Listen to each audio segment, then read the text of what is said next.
On in San Francisco for the man known as the Zodiac Killer. There could be a serial killer in Chicago. The Oakland County child killer. Phantom killer. Frankfurt slasher. 4 children have now been murdered. Has killed 5 and says he's going to kill again. 15 brutally murdered young women. The pattern is the same. One by one, the death count started rising. A man in a mask robbed, tied, and stabbed them. Strangled, stuffed in burlap bags. It is highly unlikely that these women were murdered by separate men. Where will the killer strike next? Police can't answer who or why. This is Dorothy with the Beaumont Police Department. Okay, ma'am, what's going on? Our daughter has been murdered. Okay, what's happened, ma'am? We came over here and found her. She's handcuffed. She's been tortured. Please send someone. We're sending someone, ma'am. There's some news from all around Texas and Beaumont. Authorities search for suspects in connection with the brutal murder of a 29-year-old elementary school teacher. Mary Edwards apparently drowned in her bathtub. Her parents finding her like that was just so distressing. She's been murdered! Good evening, everyone. Welcome to 12 Gauge Investigative Podcast. Get strapped in. Let's do this. Let's ride.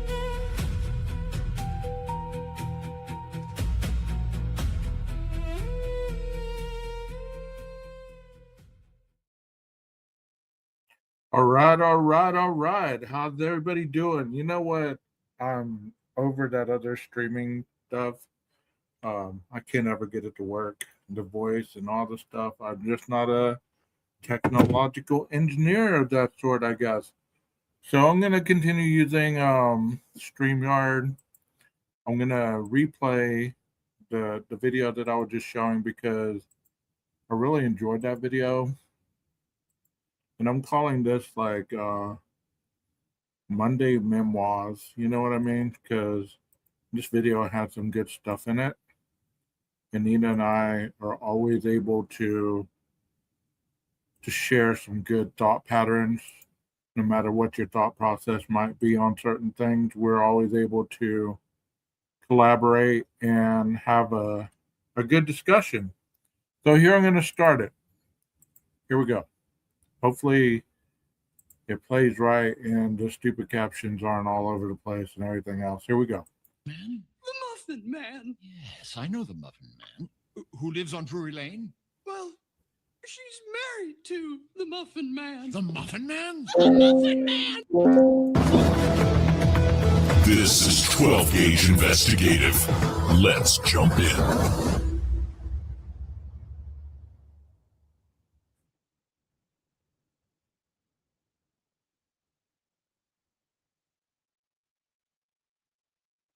It takes a couple seconds before it starts. All right. How's everybody doing tonight on this Saturday night? My name is 12 Gauge. This is my channel, 12 Gauge Investigative. Off to my left is warning label Nina. Everybody say hello to Nina. Hey, Nina, what you got to say tonight? I say touch.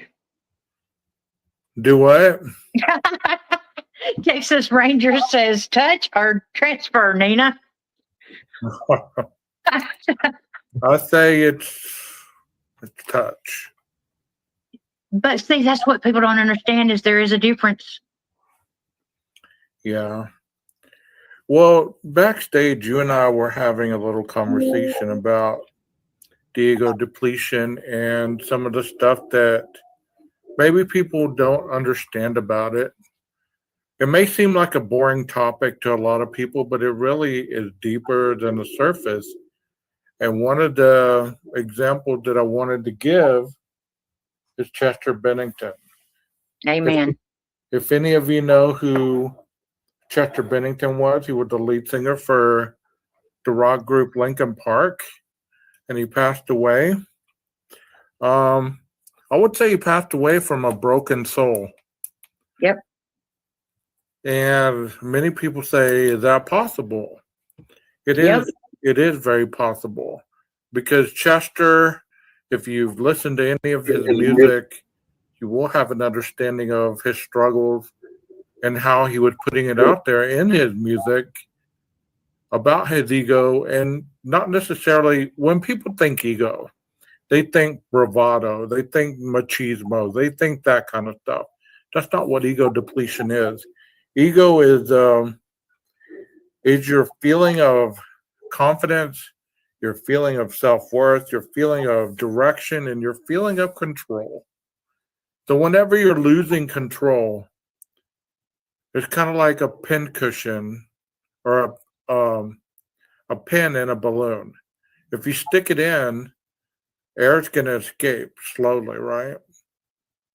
But the one time that you pull it out, that air is going to seep out very quickly. Yep. So the depletion would be the air leaving the balloon quite slowly. So what do you know about Chester, Nina? What do I know about Chester? I will tell anybody and everybody that the only way to really feel is to listen to their songs with the lyrics. Because some of their songs are so hard that if you're not reading the lyrics, you can miss the lyrics because you get so wrapped up in the music of it. Mm-hmm. And so their songs are, I mean, I used to think, golly, they wrote my life. They wrote every feeling I have. They were writing songs for me. You know, here you go, Kelly, because y'all know my real name's Kelly, you know, but here you go, Kelly. This one will get you through this one, you know, or something else would happen. And it was, here you go, Kelly. We wrote this one, you know, and Chester is hands down the best vocalist, the best front man. He was the all-around package. And what people don't realize is that he was sexually abused as a child. And he had to keep it secret and everything because he didn't want his father to think he was weak or anything like that.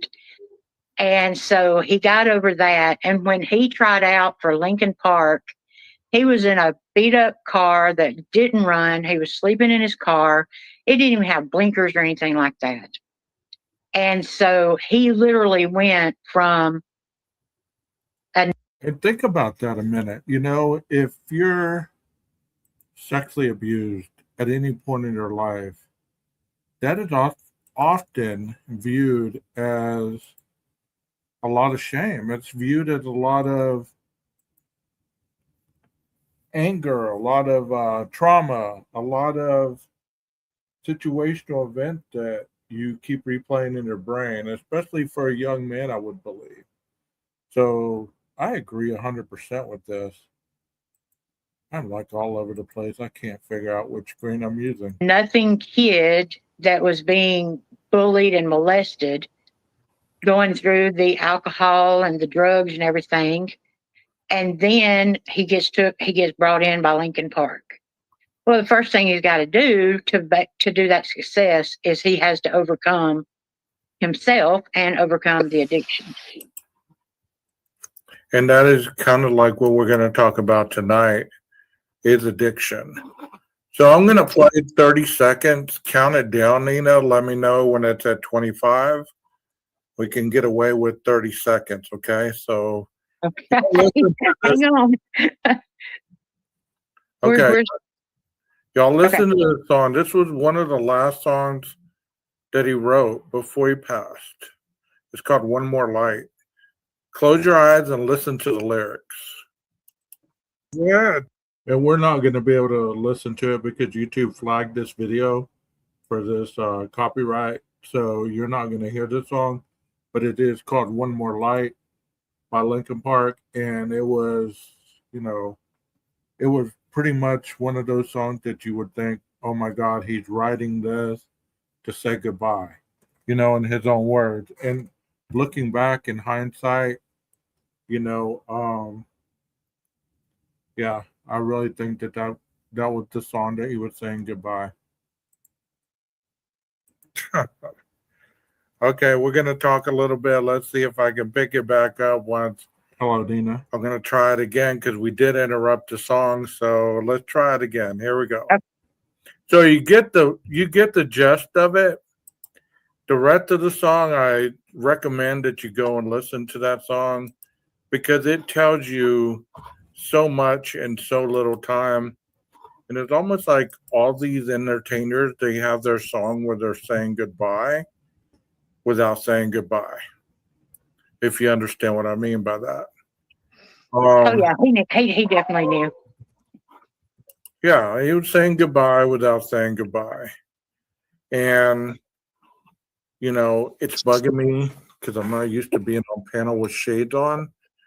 I don't know how certain creators do it. You can't see a damn thing. I mean, honestly, you can't. I wouldn't even try it. It's driving me nuts. But, you know, you do what you got to do. Anyways, so let's say hi to some of the people in the chat. Nina, can you say hi to them? Because I can't really read out what their names are. Oh, let's see. We've got Rondi. Hello. We've got Sirius, because she is always serious. And then we have me. We have you. We have Texas Ranger. He asked me touch or transfer. And I don't know who Pappy is because Pappy's not showing up for me. Who's Pappy? Oh, never mind. Sirius calls him Pappy. She called Texas Ranger Pappy? Yeah. Okay. And that's what we've got. All right. Good deal. Good deal. Everybody else is on the watching some of the other conspiracy trains. They'll come back. I mean, they will. Well, see, now that's what I've always said about YouTube is on TikTok, once my live ended, it was gone. Poof. Didn't exist anymore. So y'all do have replay. Yeah.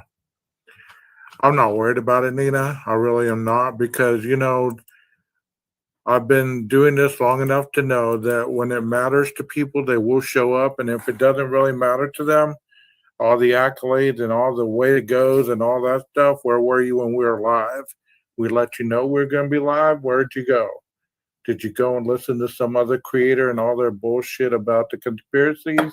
Whoa, you know, because that's all it is whoa. at this point. And, Whoa, you know, whoa. I'm glad the people that are here. I'm happy that you are here. I'm very thankful you're here. And it's not about the quantity. It's a wow, 12 who pissed in your Cheerios, bro. Chill. Sorry about that, guys and gals. You just get a little riled up for whatever reason. Nina, glad you're here. Coco, Walt, and Joey, thank you so much for being here tonight. Don't let this 12 gauge run you off. About the quality of the people that show up and stay.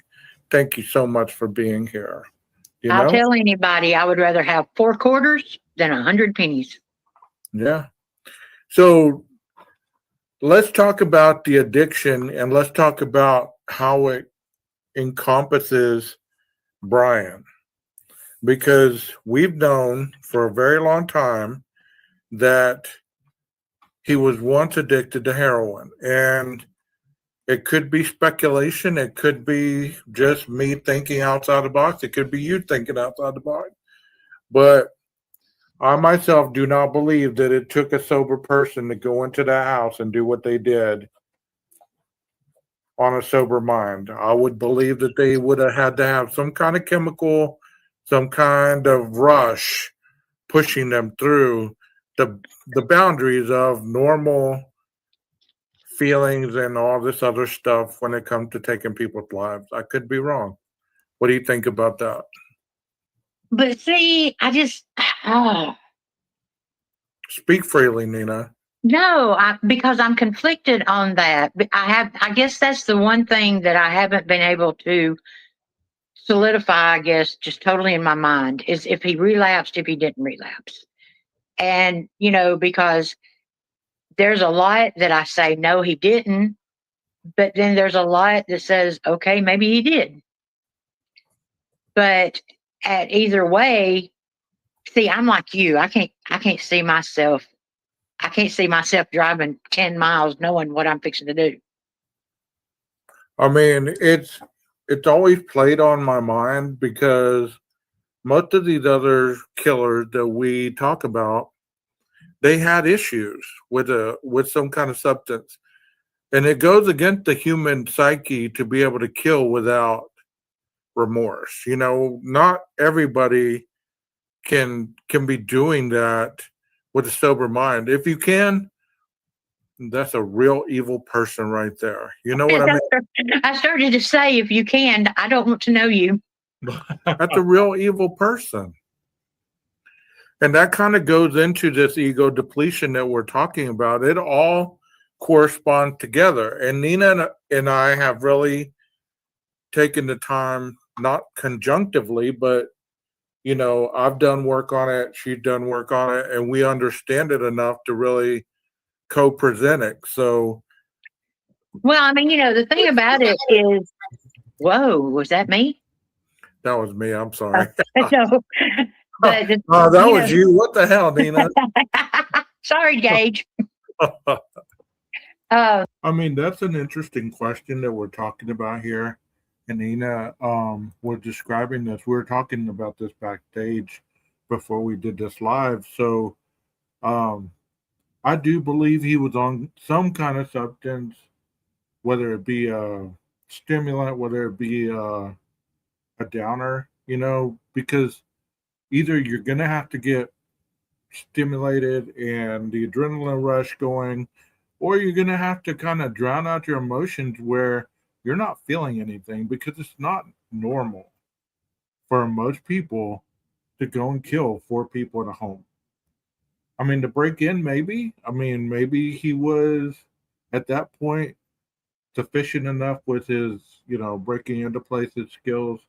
But as far as killing, I mean, it goes to the next level, because it's not something that humans are programmed to do. We're programmed to live, and we're programmed to fight whenever something happens traumatic to us. Thank y'all for being here tonight. Excuse that dude on the stage. I don't know what he was on. At times he goes crazy, so just excuse him sometimes. This guy right here speaking.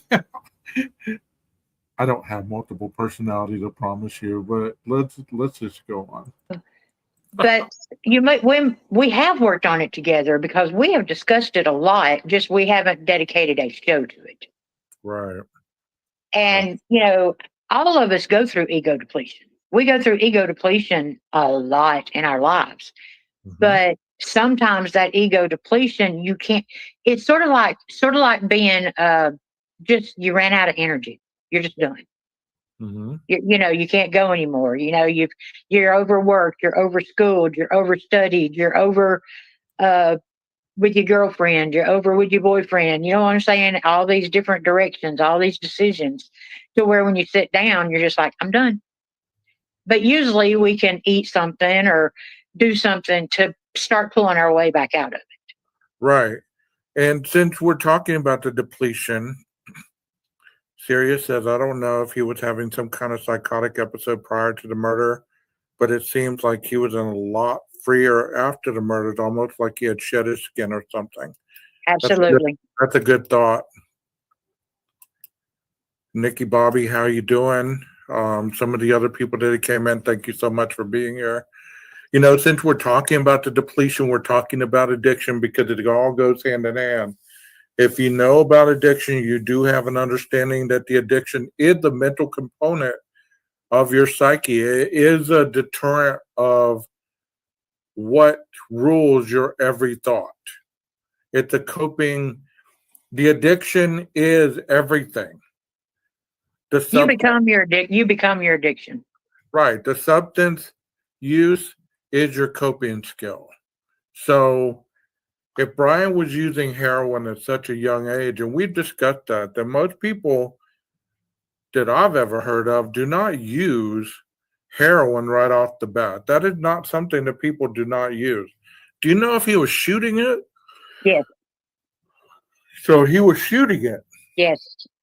See, that's hard. And the reason I know that is because one of the guys that he used to get high with did an interview and said that he would try to come to him and tell him that he was clean, but he would see the tracks.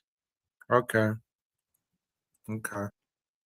So Nina said there that she did understand he was shooting it. So if he was shooting it, could he have relapsed on something that maybe didn't give him the same kind of Because, if you're doing heroin, it's an opiate, right? So just to say that he wasn't on heroin at the time of the murders doesn't mean that he wasn't popping opiates. You know what I mean? He wasn't popping pills. So there's a lot of variations at that point. So, heroin's a hard one to kick. So I wouldn't believe that he would have been on heroin because he would have been dope sick. Or he would have had to be using the whole time until his dad came to pick him up.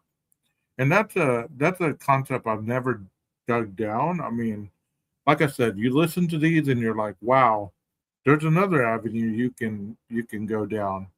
I hope y'all can hear me okay. Let me know. Here we go. So if he was shooting it, that means that it progressed very quickly. Oh, yeah. I mean, you go from being this normal teenager to, hey, I'm going to put a needle in my arm and shoot heroin. Yeah, it's not real normal to be that way. I mean, you lose 150 pounds. What I think it was like within. I know he went from 1 year being a big guy, and anyway, he started losing weight. But then they said that when he went back into school, that people didn't even recognize him. Well, the losing weight was probably due to not wanting to eat. You could be abusing opiates and it doesn't make you hungry. So you lose a lot of weight on abusing opiates. Right. He got clean anywhere from 2016 to 2018.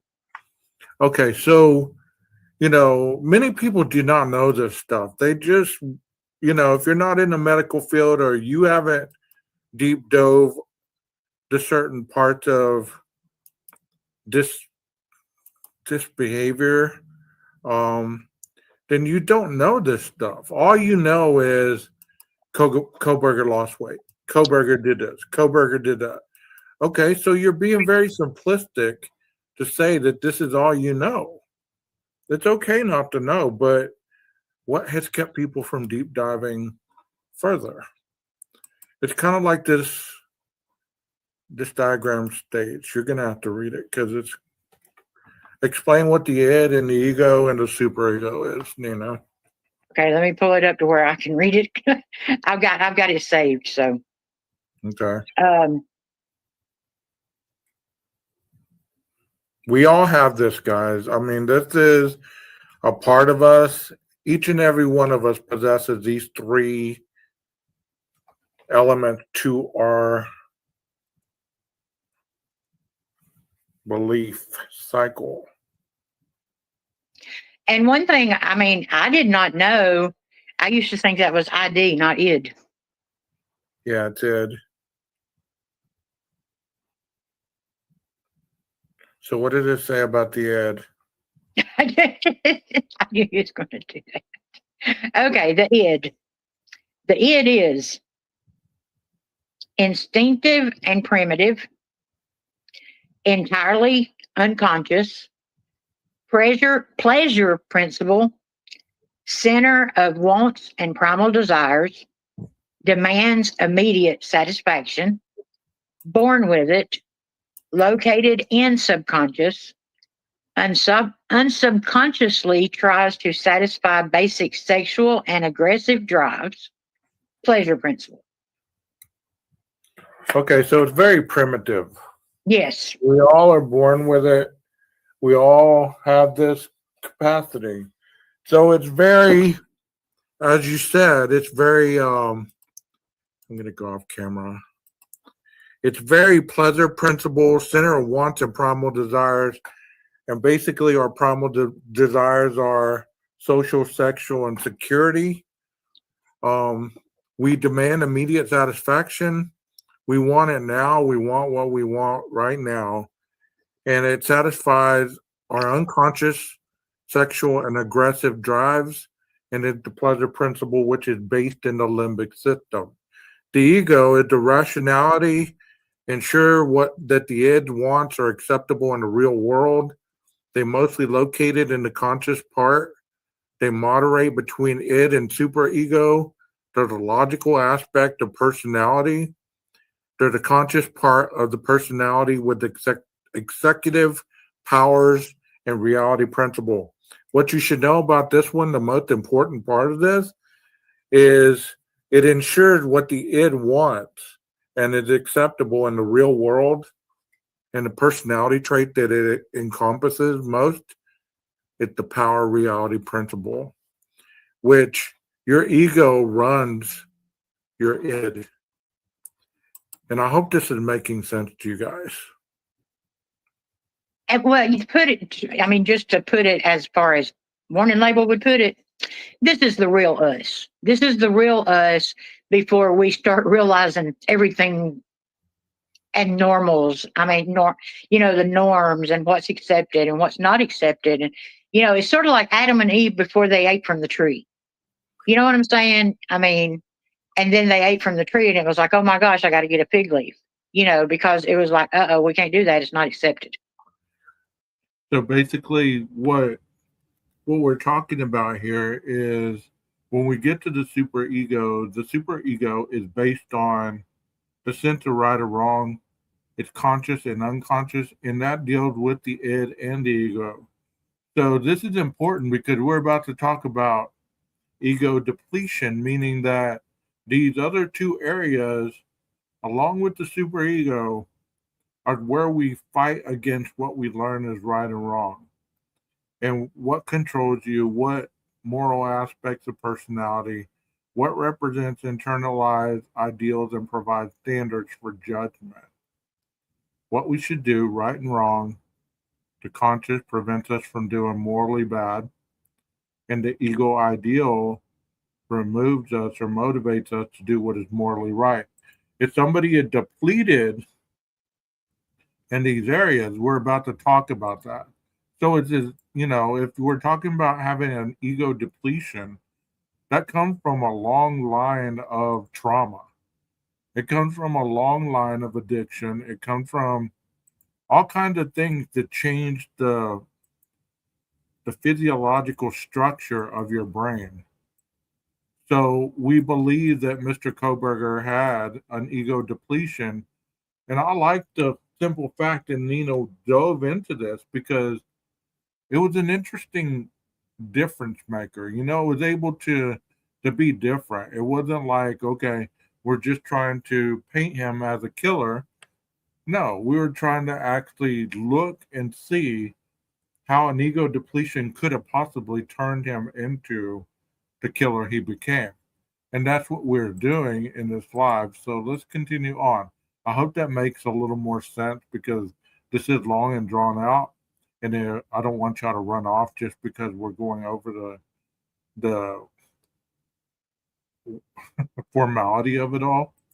And then we get to the superego, which says this is the sense of right and wrong, both in conscious and unconsciousness. Learn right and wrong to control you.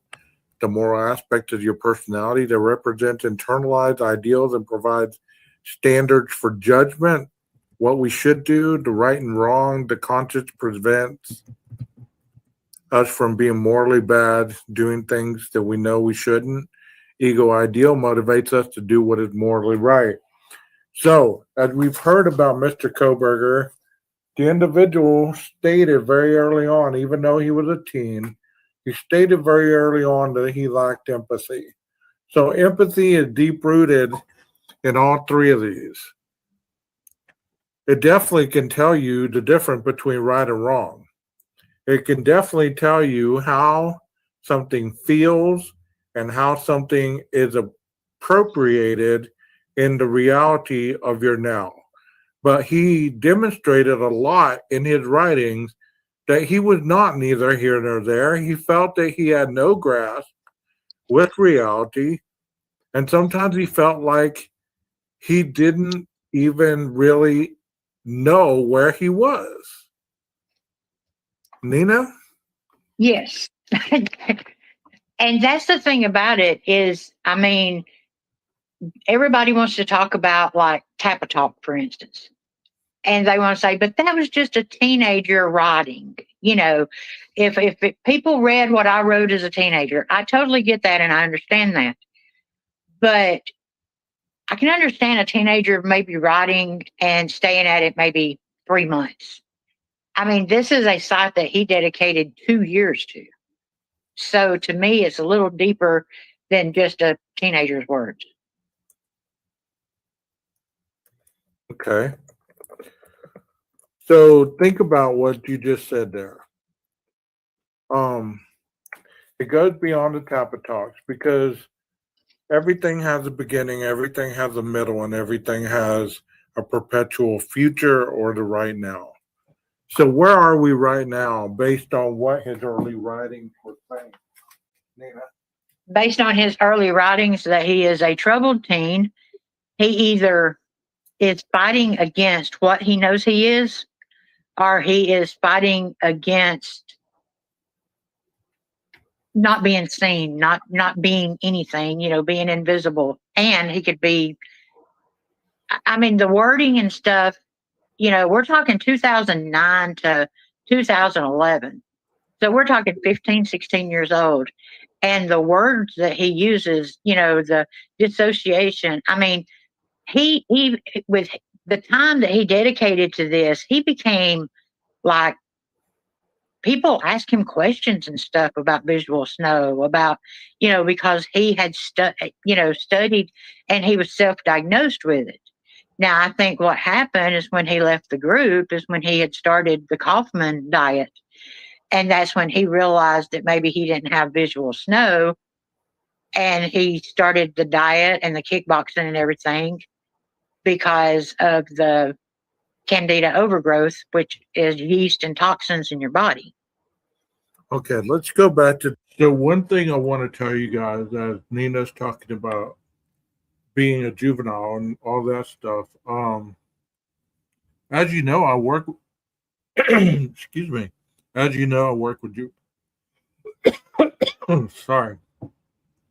As you know, I work with juveniles or troubled youth.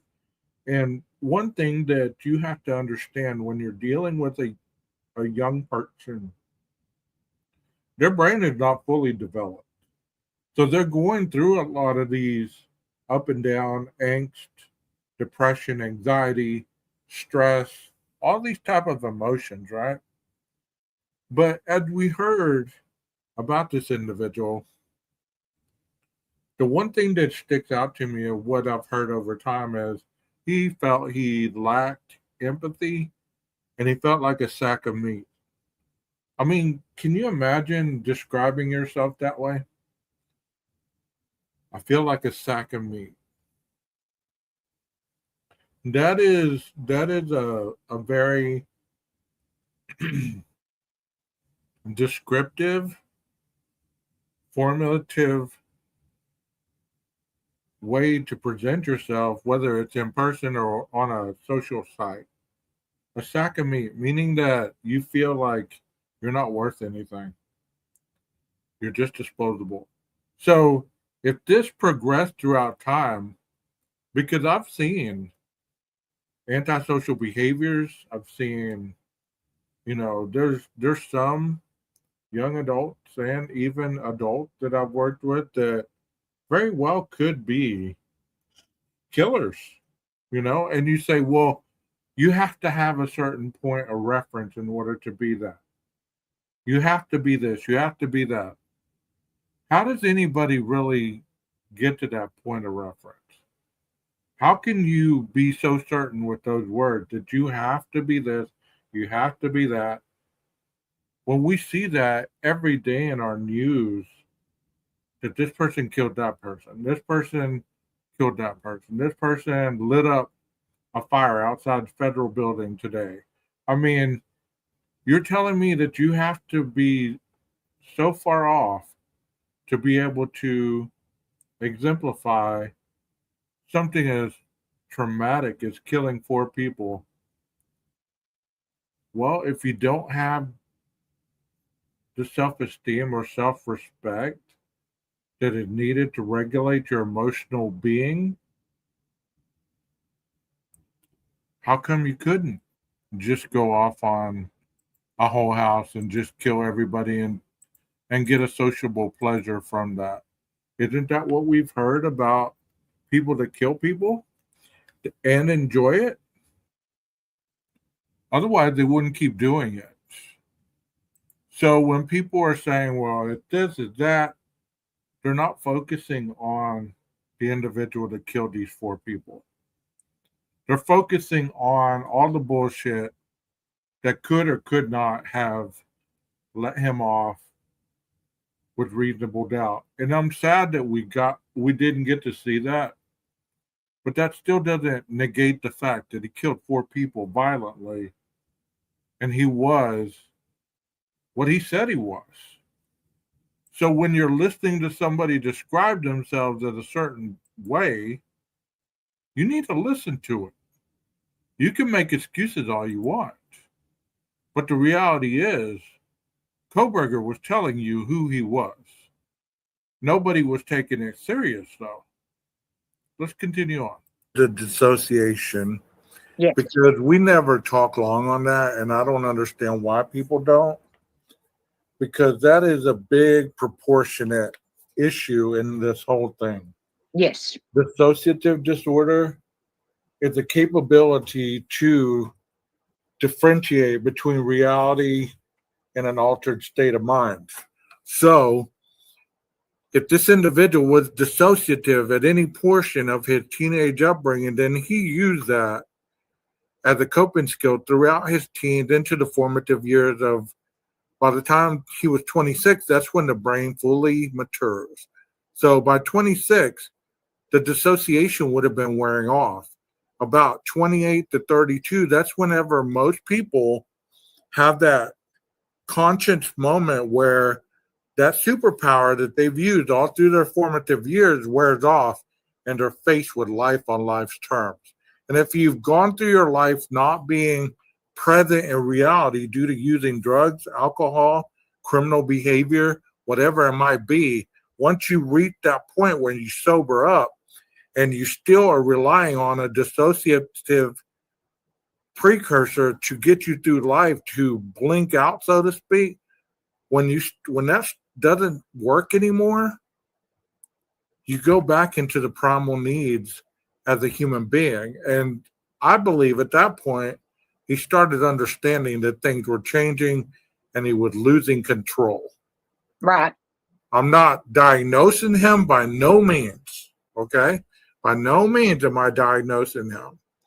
But what I'm saying is, you know, he was flailing in and out of reality through a lot of years. Yes. So much so that he even makes the statement that people will say stuff like, you remember your childhood and stuff like that. And he even makes the statement that he doesn't remember a lot, because of his dissociative. Well, our hippocampus plays a role in us remembering things either short or long term. So if he had any kind of damage to that area, it could also present a factor of him not remembering a lot. Right. It's not as cut and dry as, we're trying to make it tonight. It's a lot deeper, but we're going to do our best, right? Records show that after the initial altercation with the professor on September 23rd, Mr. Kohberger met with the university official to discuss norms of a professional behavior. By October 21st, a professor emailed him about the ways in which you had failed to meet your expectation as a TA thus far. I guess that says in the program. Yeah. So if he had those meetings, think about what we're talking about today. To discuss norms of professional behavior. At this point, you shouldn't have to be having this kind of conversation with a 28-year-old person who is in his doctorate level of studies. It should be understood, well, these are the basics of how you are a TA, and you don't cross these lines, you don't do this, you don't do that. It should be a norm, but for some reason, he was having issues with this. But take note, Gage, how quickly. I mean, you know, we know he moved there in what, June? Well, let's stick with the facts, okay? Let's not all wander off into those trails, okay? Because we'll be here all night. No, I was just talking about because that's dated for like September and October. Right. But the important part is about the professional behavior, the norms. Right. You would believe that somebody who had taken on that position would already understand his expectations of being a TA. Right. And the fact that he was already being called out about it, what does that say about his social skills or the ability to relate to other people? But should that, I mean, you know, a lot. Now, keep in mind that we had no idea when we've been. Never mind. Go ahead. No, what were you going to say? Because I don't know if the ASD diagnosis explains a lot of this. Well, it could. Okay. We're not trying to debunk or make some right. And I didn't want anybody to think that's what we were trying to do. No, we're not. We're basically just talking about this situation as we know it. Right. Okay. Thank you. And nobody has an understanding of this better than professionals who work with this on a daily basis. So this says, according to the letter, Koberger allegedly had an altercation with the professor he was assisting, John Snyder, on September 23rd. A professor allegedly emailed Koberger about the ways in which you had failed to meet your expectations as a TA thus far in the semester.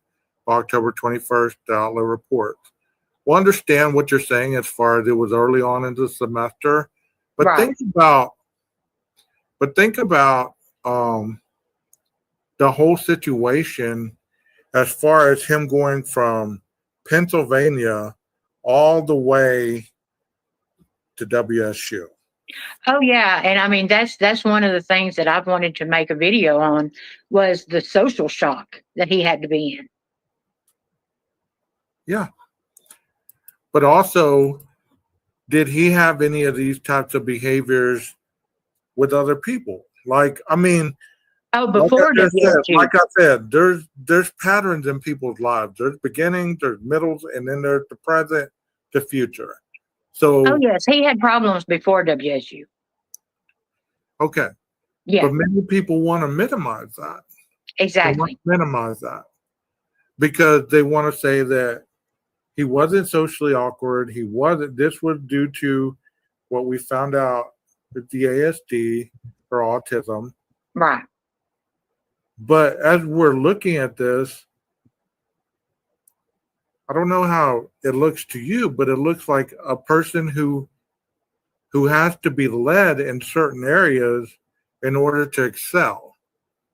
Like if he's given the whole throne, he starts to struggle and get power hungry and wants control because for whatever reason, it starts to falter on him. It starts to cave in and get too big.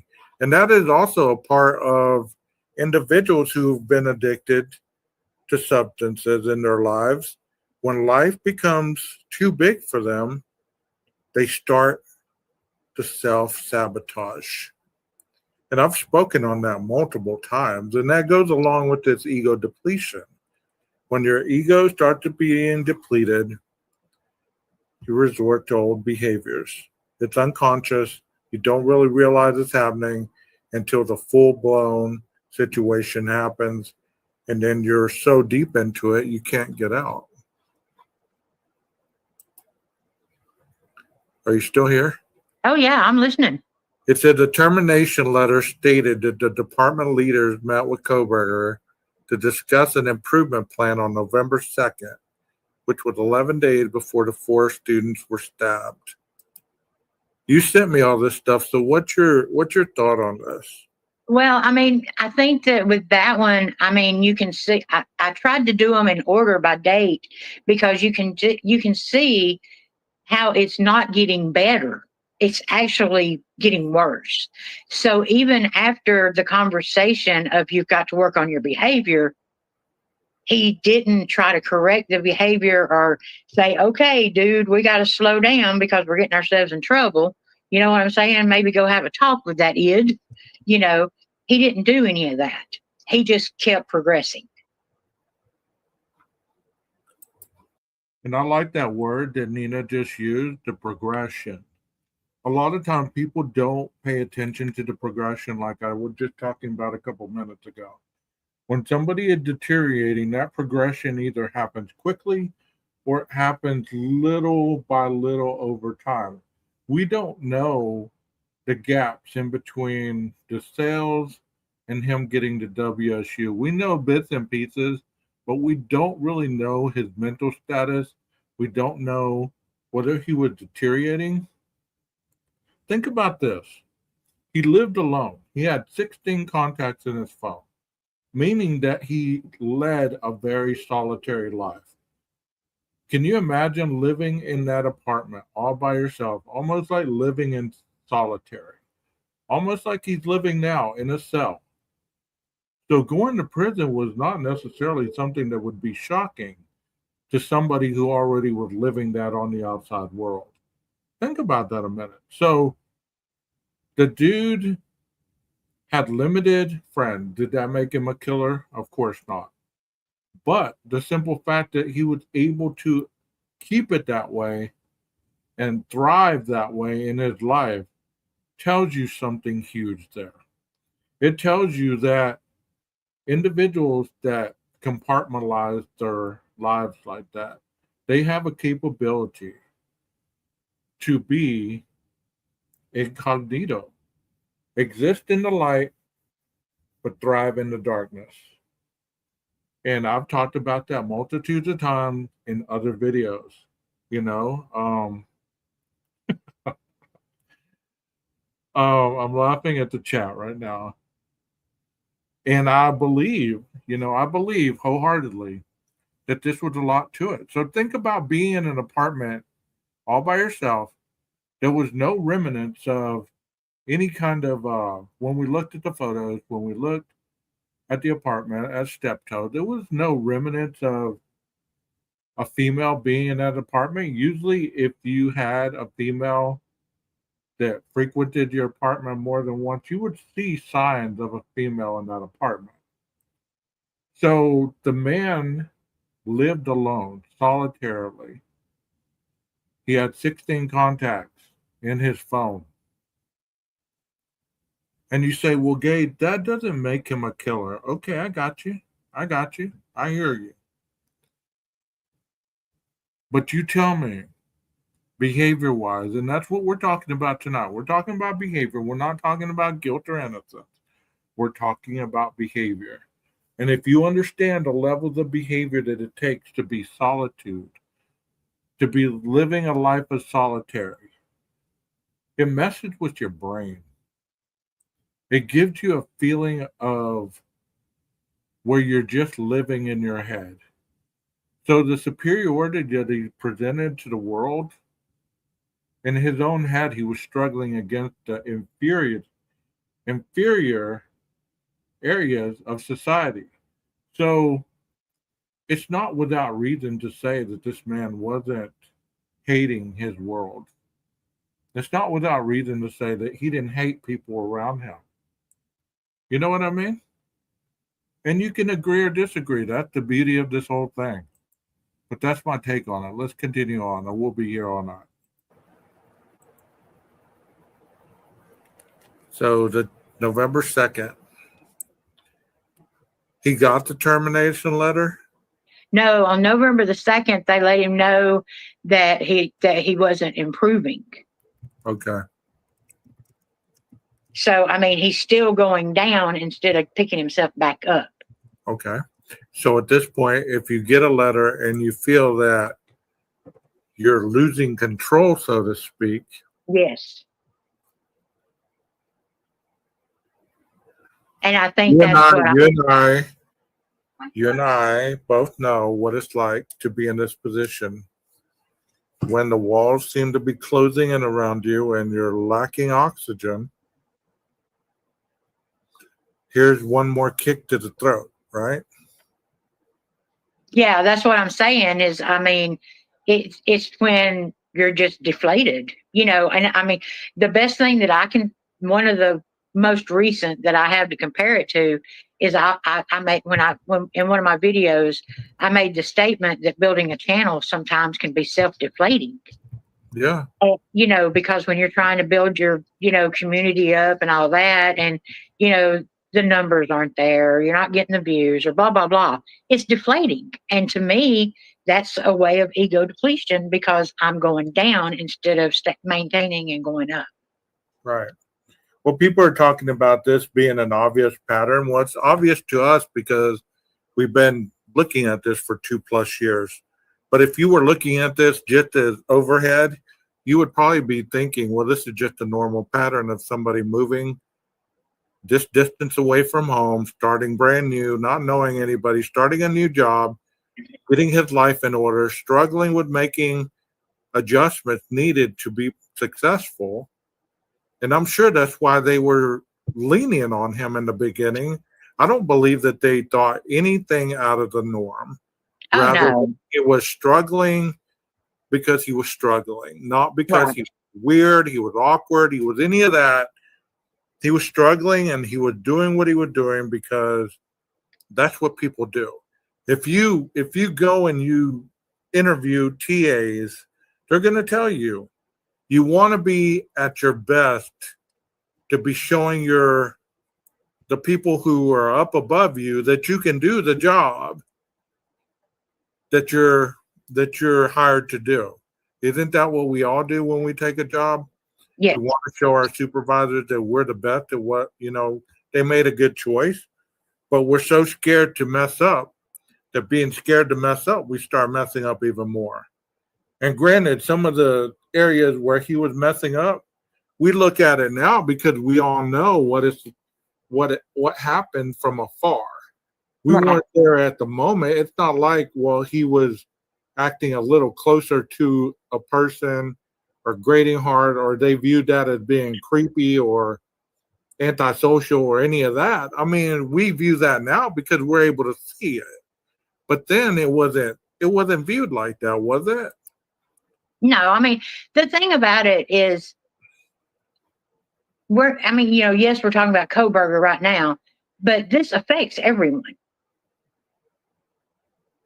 Yeah. I mean, I know we're using him as the subject, but, the thing about it is it can progress and get anybody to, if they're going through what he's going through. It could be, a generic killer. It doesn't have to just be Kohberger. It's that state of mind where you just say, F it, and you go do it. And I don't believe that this is going to be a part of the trial. So it's easy to discuss because, this is not going to make it in the trial. Not at all. They're going to talk about history and pattern based early on in life that have developed into who he became today, not necessarily where he faltered at the university. This is normal behavior. People might not agree, but, that's why we agree to disagree, right? Right. Every bit of it's normal behavior. It's what we go through all the time. It's just that sometimes your mentality breaks and it's like, okay, that's it, I'm done. Right. After the Idaho students were murdered, Kohberger also allegedly was involved in a second altercation with a Professor Snyder on December 9th, according to the letter. So this is the second altercation.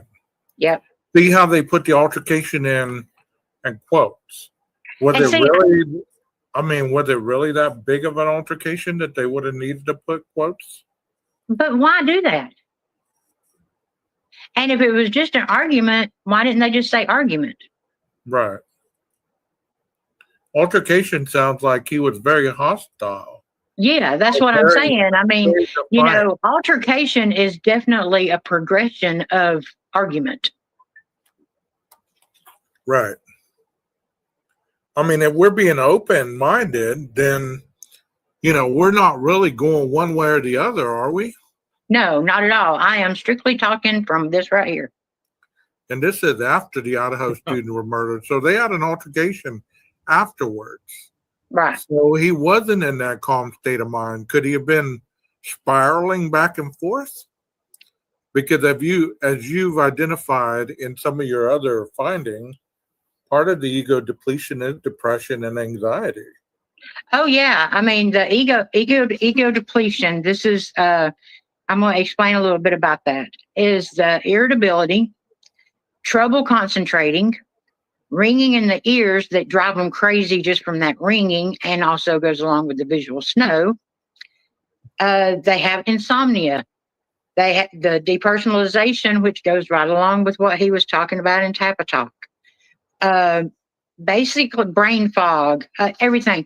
But basically, what happens when you reach that, I guess that where you're just not digging yourself up, is that's basically your self-control saying, you know what, I give up. I'm not in control anymore. I may be a vegan and stuff like this, but damn it, I'm going to eat a steak. You see what I'm saying? It's like you go against your morals. You stop listening to what your rules are, what your, so id is taking over. Okay. Yeah, because you're fighting against. What did you mean by having this one in there? It says multiple stab wounds to 3 females and 1 male student indicate rage.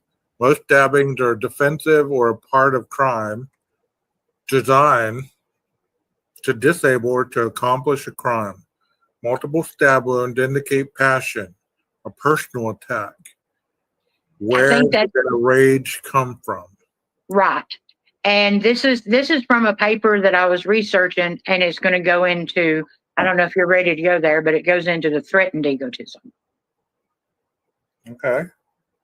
And we'll get there. Okay. I just didn't want to go ahead because you got this going on. Well, this was at the very beginning. They were calling it a crime of passion.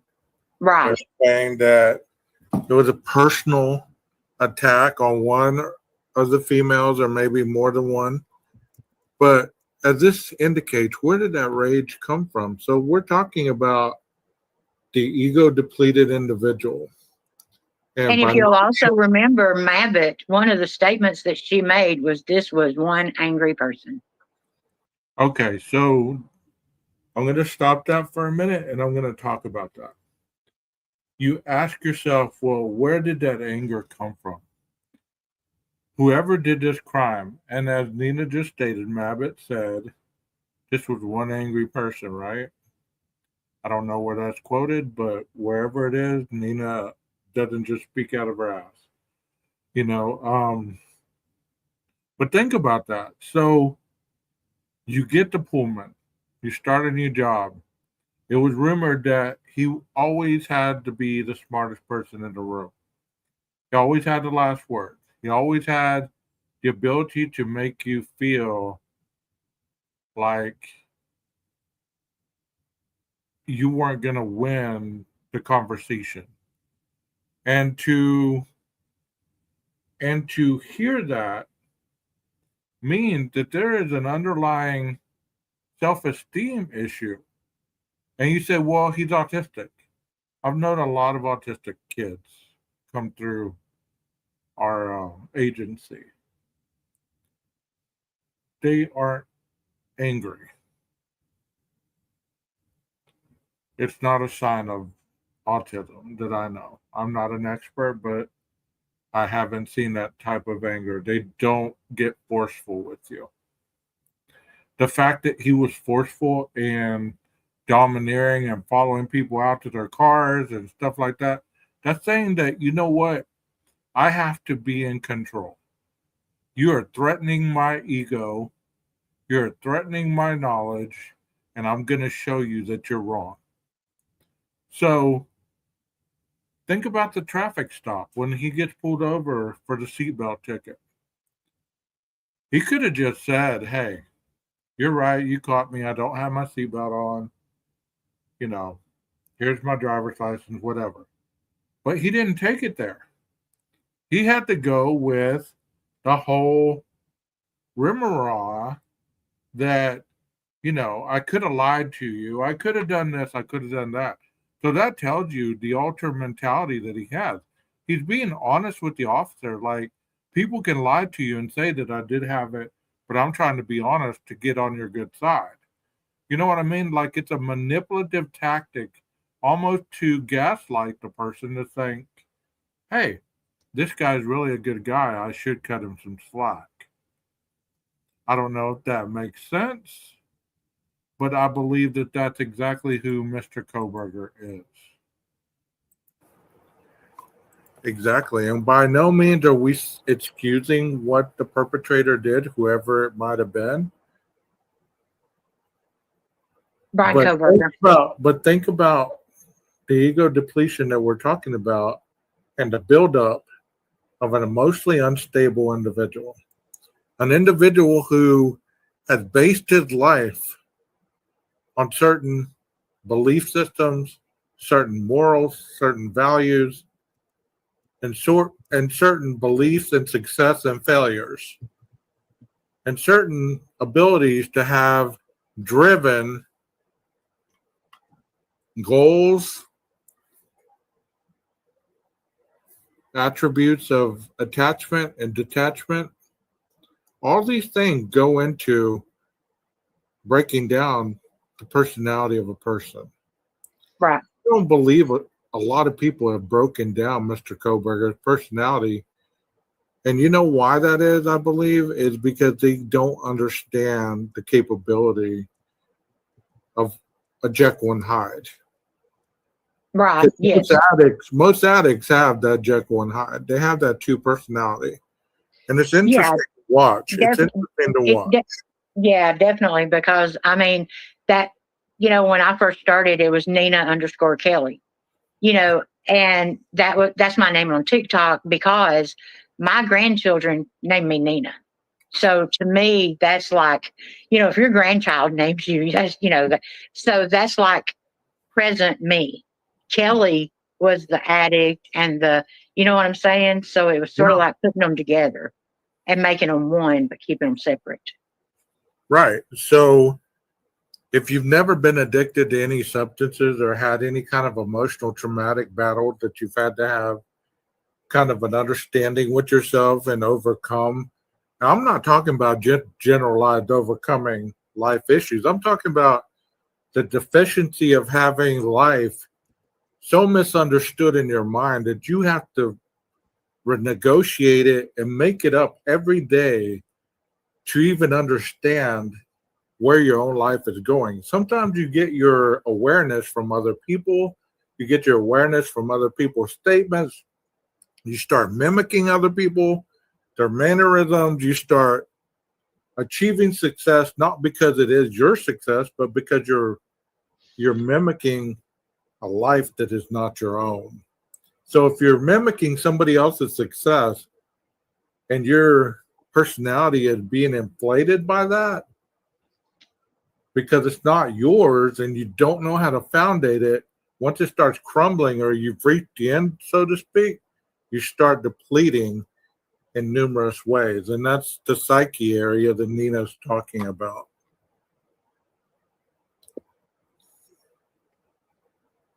Are you there? Oh, yeah. And I mean, that's the thing about it is, I don't know how many times that I have said, as far as Kohberger is concerned, he has the biggest kudos from me for the things that he did overcome. So I will never try to take that away from him. But for some reason, he could, and that's probably that self-saboteur. Kind of like this statement says right here, Ferraro has his own theory about Kohberger's alleged motive. I think he had this compulsion, this need, this necessity to do it. And he's probably always wanted to do it. And finally said, F it, I'm going to do it. And I've said that many times as well. And I'm not just blowing smoke. Go look at my earlier videos. If you've followed me for any length of time, you've heard me talk like that. Oh, yeah. I've always believed that, it didn't take a lot for him to go into this home and murder 4 people. Because if you look at the pattern of his life, if you look at the pattern of people that have interacted with him, I even stated in one live, I said, most people have individuals to vouch for them that will come forward and say, well, don't be talking like that about Brian. There's no way he could have done this. He was this, he was that, he was this. Have friends that could have said, look, Brian was a great guy, blah, blah, blah. The only people we got is a person on YouTube who didn't even make it to News Nation interview saying that he knew him. So what's that tell you about his knowledge of him? You know what I mean? So well, the reason I did this one is because Ferraro is the same guy that used to do heroin with him. Right. I remember. So he knows him. You know what I'm saying? It wasn't I went to high school with him. He knows Brian at Brian's worst time. Right. So I want to ask you guys while we're listening to this live, what makes it so hard to comprehend that Brian could have done this? Without all there's no fact, there's no evidence, there's none of this. Without all that verbal gymnastics, what makes it so hard? Because the police investigation and all that stuff, they could have proved it or they could have not.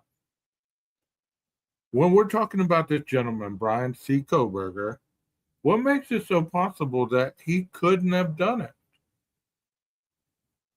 That's what I've never understood, is how come he's not capable of killing anybody. Because we know that any of us on this planet, given the right moment and the right time,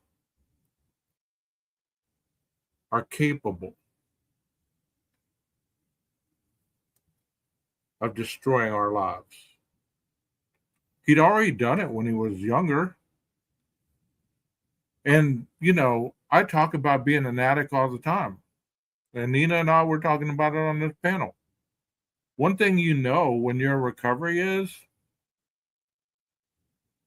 you're just one moment away from going back.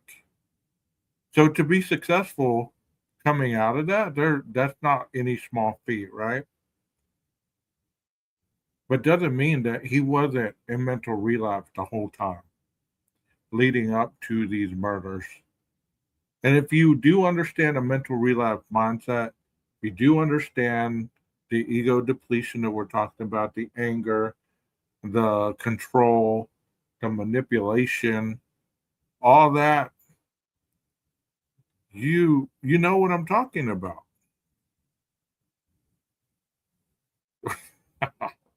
I like that. No one hanging out with that dweeb, let alone getting together to unalive 4 people. Well, I mean, who knows, But people say, well, maybe he wasn't, maybe he wasn't the killer. Maybe he just hung around and let them borrow his car. Or maybe he was just the lookout guy. That still doesn't negate the fact that you're guilty by proxy. You're guilty after the fact by association. So whoever killed these people and these theories, Brian might as well have gotten in a couple stabs himself if he was just a lookout. If he loaned the car or if he was driving the car, he might as well have gone in there and stabbed him a couple times. Excuse my morbidness, but in reality, if you're looking at a criminal aspect of it, if Brian was there, Brian was guilty by association. It doesn't negate the fact if you didn't have the knife in your hand, if you're outside sitting there getting high or you're driving around waiting for other people to come out of the house, guess what? You're just as guilty as those people in there committing the crime. So that doesn't lessen the fact. You can say, I don't believe he killed anybody. Well, he killed people, because if that's how your theory goes, then he's still guilty after the fact. You know what I mean? So that doesn't change anything. He is culpable, whether you believe it or not. He did the crime. It's okay. It's okay to admit it. It's okay to say, yes, he did it. No matter how you spin it. The dude was either the dumbest criminal on the planet, standing in front of a judge and his peers and everybody else, admitting to 4 counts of murder and 1 of burglary, to never see freedom again. This is who you idolize. This is who you put on a pedestal. He's either the dumbest person on the planet, or he did it. Even criminals that I've talked to would never admit to being, they could be in prison doing life plus 10, 20 years, and they'll still tell you, hey, I was framed. Hey, I didn't do that crime. Hey, they got it wrong. So Brian was either the dumbest criminal ever to walk the planet, or he did it. Whatever you believe, you can't spin it any other way. The knife sheath was there. It was his knife sheath. So even if the DNA wouldn't have been there, they would have been able to track that knife sheath down to the purchase in Pennsylvania. So eventually they would have got him. It may have taken longer than 6 weeks, but they would have got him. To be in denial is an ugly thing. And to keep saying that professional people are just cutting for their partners and everything else, I mean, come on, man. Get out of the fairy tale. People honestly don't understand the level of integrity that it takes to do certain jobs. You just can't cut corners and use your emotional connection to do your job. That's what people that, aren't very good at their jobs, they're always making excuses why they can't be great. People that are great at their job, they don't make reasons why they can't be great. They tell you why they're great. Is it clear to say that the beginning parts of Brian's life could have been deeply depleted with a lot of trauma, a lot of narcissism, a lot of unrealistic expectations about success, about being a man in general? I mean, just certain things like that. Well, see, I've always said that between the mother and the two sisters, not anything against them, but sometimes a woman-dominated house depletes the man. Well, it does to an extent, unless the man is soft. But there you go.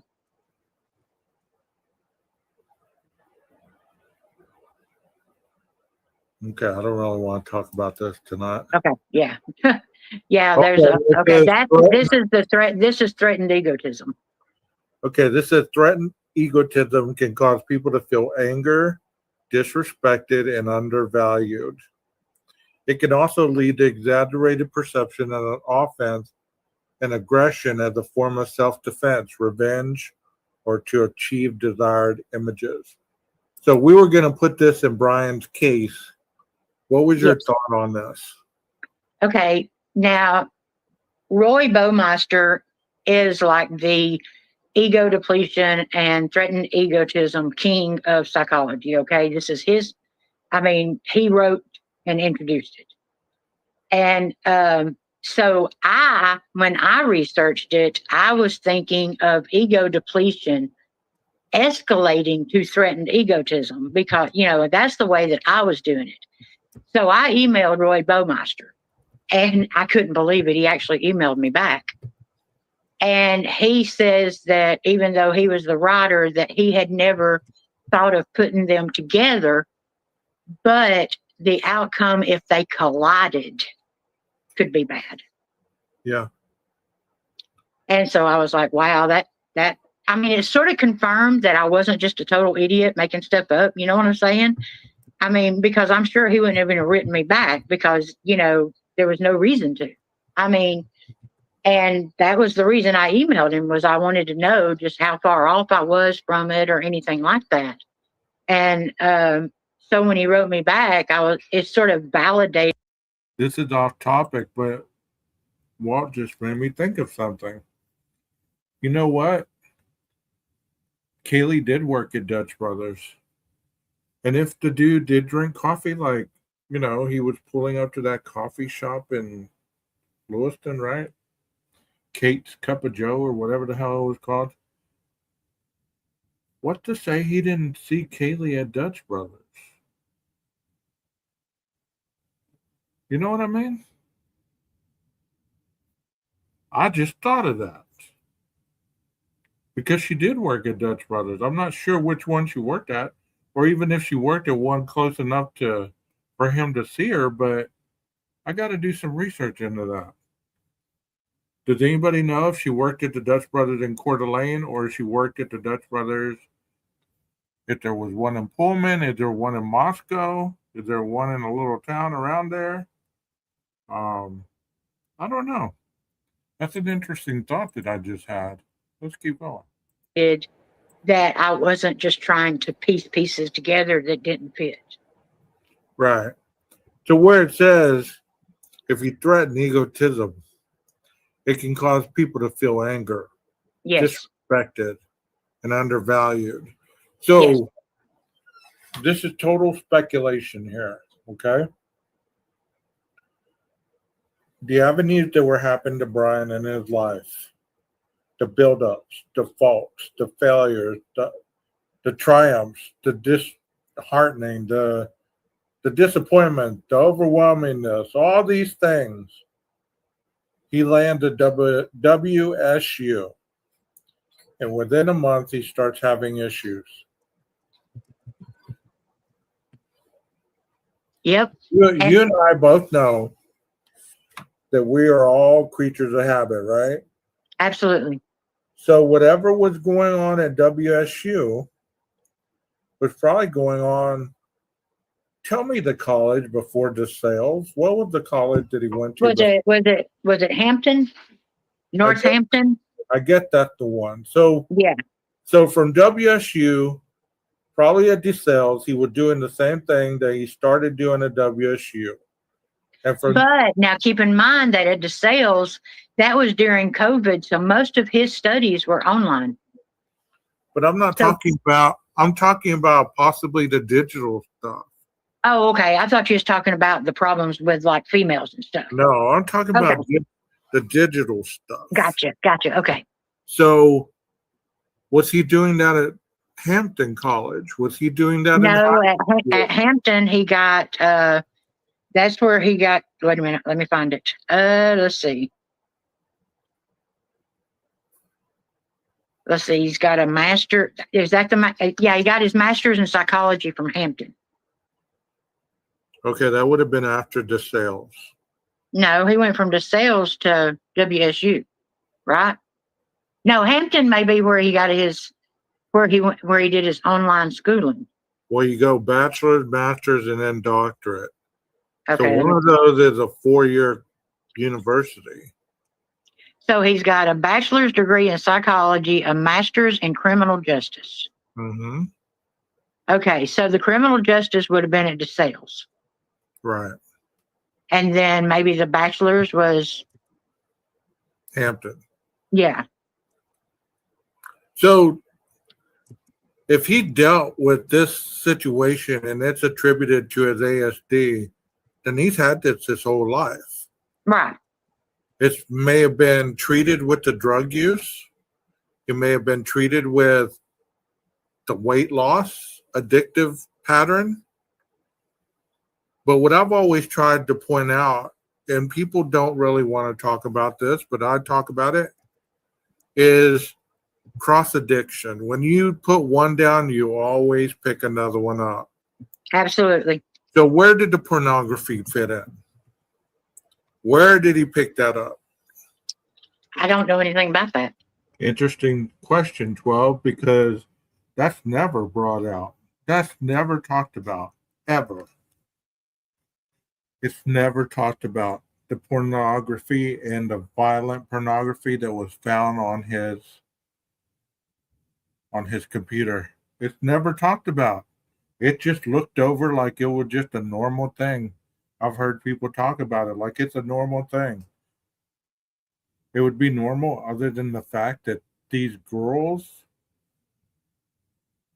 kind of matched the MO that the pornographic stuff that he was watching almost matched the demographics of how this happened.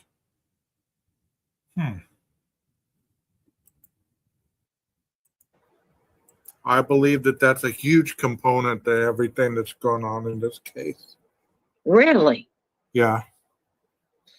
Wow, you've never shared that. Well. Because it's All not right, everybody, y'all heard it for the first time. It's not an easy topic to talk about, especially in this realm. You know what I mean? So you have to put in there somewhere that had to become a cross addiction for him. Because it's a fantasy. Well, yes, all of this is about a fantasy, Nina. Yeah, because I do know now because I sent you the his post about a paid site and stuff like that. Okay. You remember that? Okay, I put it in Discord. This is some of my thoughts, Queen. Right. But I mean, I said I didn't know anything about it, but then I was like, wait a minute, you do know something about it. I just didn't put it together as pornography. Yeah. Nobody's ever said it, Queen. I've always said it in different variations on my lives, but it's the fantasy aspect. Many killers have it. And that would explain the knife. Huh? That would explain the knife instead of a gun or strangling or. Well, if you're going to use a gun, that's going to deteriorate what it is that you're trying to. It's kind of like shooting a deer. You shoot a deer in a specific area, right? You don't shoot it somewhere else because that's going to make the meat bad, right? Right. So if your fantasy is a particular area of a female, why would you destroy it? Right. So a knife's not going to destroy certain areas, right? Yeah, you're going to choose which ones. And that's the thing. If Maddie was indeed the target, how come he didn't bash her face in? You get what I'm saying? And I'm not trying to be morbid. I'm not trying to use my words like, to re-victimize anybody who is associated with these kids. That's not my point of reference. My point of reference is showing that if Maddie would have had the same facial wounds that Kaylee did, then that would have explained, that he was merely just trying to destroy these two girls. But how come Maddie wasn't physically in her face? How come she wasn't, visibly torn up like Kayla? You know what I mean?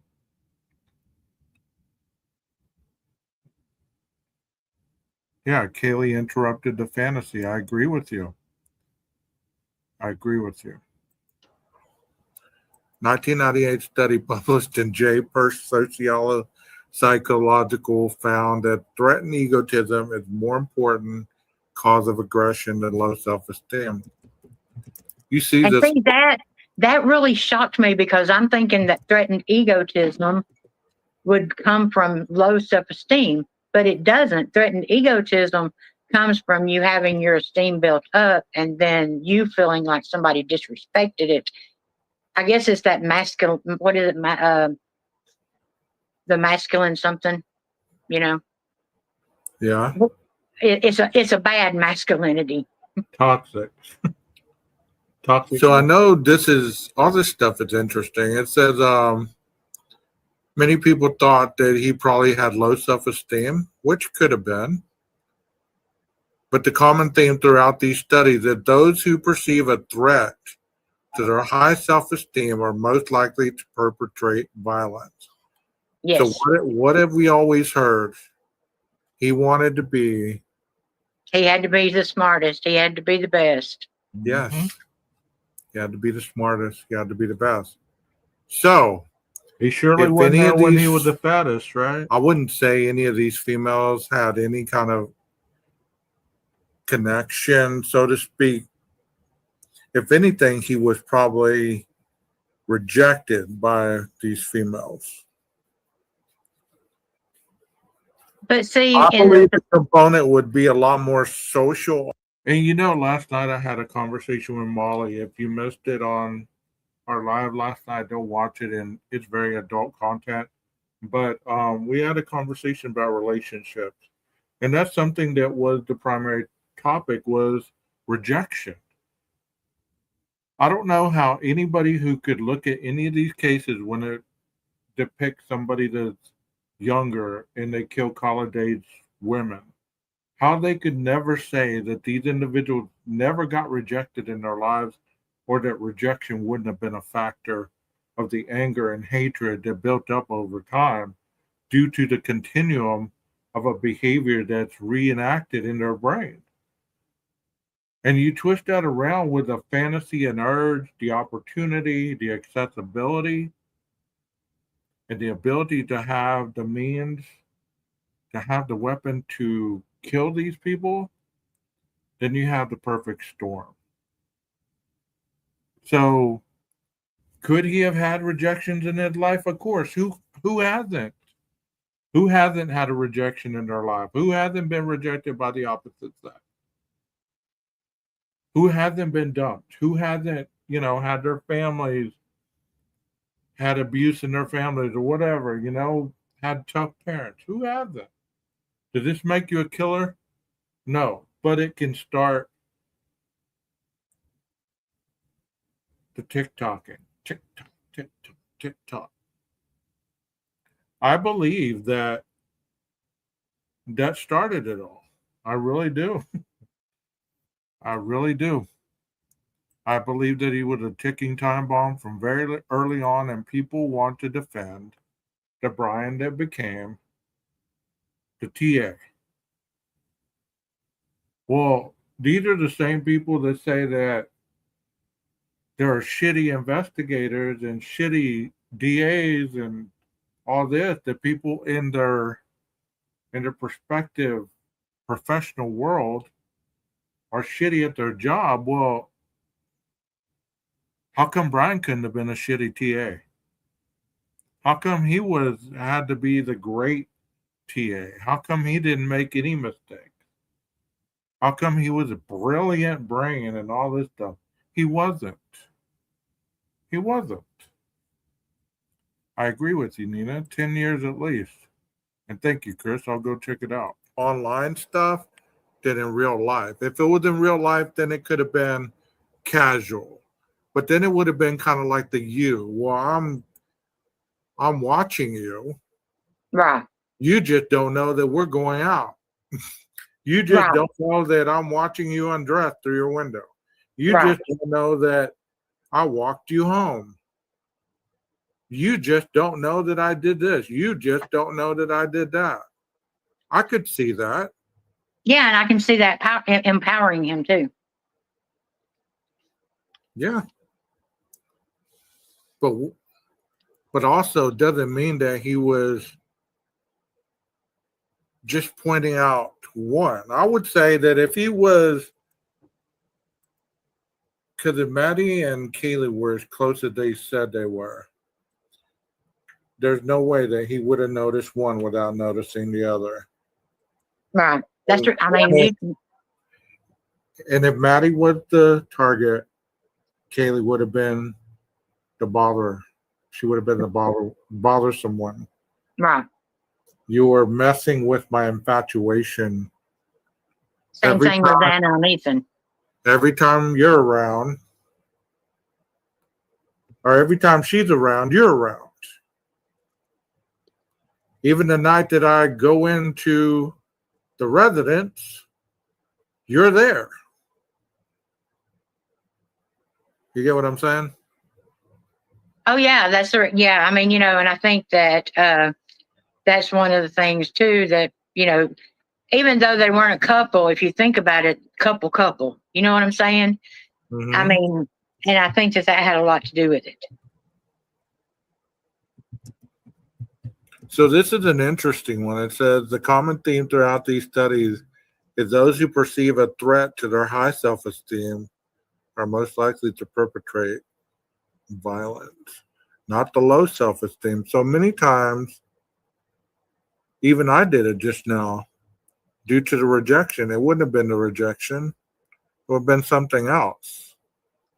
If he thought highly of himself, what would have pissed him off so much to bring him lower than he thought of himself? That's the question. What would, if any of these people had any inclusion in his life, what would have caused it? If there was nothing, then he just picked this house and killed them at random. End of story. Right. End of story. But the thing about it is, if you're at the state that we are talking about in your life, and the thing with threatened egotism is, if you'll notice, it keeps talking about the violence and everything and how it can seem like self-defense to them. So they seem it seems justifiable to them. So, we all know how spirited Xana was. Okay, I keep cutting into this. We might have to have a part 2, but my brain is going 100 to nothing. I wasn't thinking like this while this live was going on. But I have young adults that have this mentality. The people in their life that want to protect them, that want to love them. Koberger's mother called him her little angel. Think about how many times she probably cut for him, like, oh, Brian just going through a tough time. Brian this or Brian that. Understand that. A mother's love, you can't ever put a limit to it, right? A father is going to hold accountability. But think about this a little bit. If there was always somebody protecting him, his ego would have been very fragile from jump. So the fact that he didn't interact well with women because he didn't actually really understand how to be an assertive man based on the inequalities that he possessed. He called himself a sack of meat. He said he lacked empathy, meaning that, if you are interested in women, you're going to have empathy toward their needs, not to the point where you're a doormat, but you're going to have a self-esteem eventually. And that's what I've always been curious. I want to know the formative years after 26. From 26 to 28, I want to know what he was like during that point. Because that would have been leading up to the murders. All that stuff leading before the murders, while he's going through college, all that, that's important. But you know what? Obviously, he was doing this and that and the other, and they were addressing it. And to say he couldn't have been a cop, God forbid, had he gotten that opportunity in Pullman, then he could have been being a cop and a killer possibly behind the scenes. Like that's never happened, right? Wouldn't that have been the perfect cover? Wouldn't that have been the perfect opportunity to be a cop and to have the opportunity to kill people? Jesus, good thing that person that was interviewing him caught that. And the way I can see it is her and her sister walking down the sidewalk at WSU and him looking up and seeing her. And you know how playful she was. Maybe he said something, spoke to her. And in a playful way, Xana, not wanting to hurt feelings or anything, she just sort of said, ha, ha, ha, ha, you know, something like that. To him, that just punched him in his gut. That just devalued him lower than he already was devalued. You see what I'm saying? I do, but I don't. Okay. I do, but I don't. Because I don't believe that he was socially inept enough to really take a thought like that as a slight. It would have had to be something that was a pattern, something that led up to, okay, now I get it. Because supposedly he wasn't very, very knowledgeable of rational cues. You get what I'm saying? Social cues. Okay. So it would have had to be something that was very, like if he was in a lecture, like he was teaching a lecture or something, and they were back there laughing and joking and throwing stuff at him, I could see that could deplete his ego.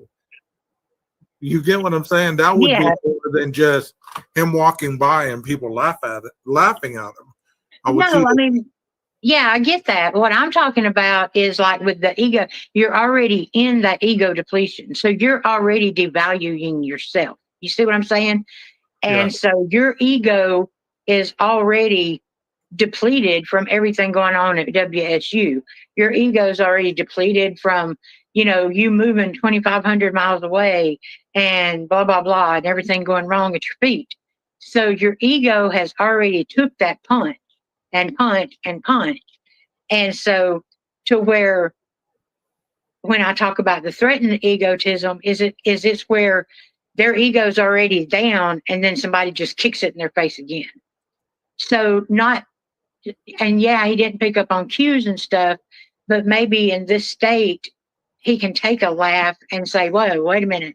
That stabbed a little bit. You see what I'm saying? I do. I just don't see him being that socially cute. His social cuteness just doesn't, based on what people have talked about, it's not as keen as yours is right now. And obviously mine is as well. Like we're talking openly with good dialogue. The way people describe him, he's incapable of doing what we're doing without it involving him giving a long and drawn out synopsis of the conversation. You get what I'm saying? It's not normal. It's not a normal communication. So yeah, he doesn't take that breath. Right. But it has to be on an intellectual upper level type of speech.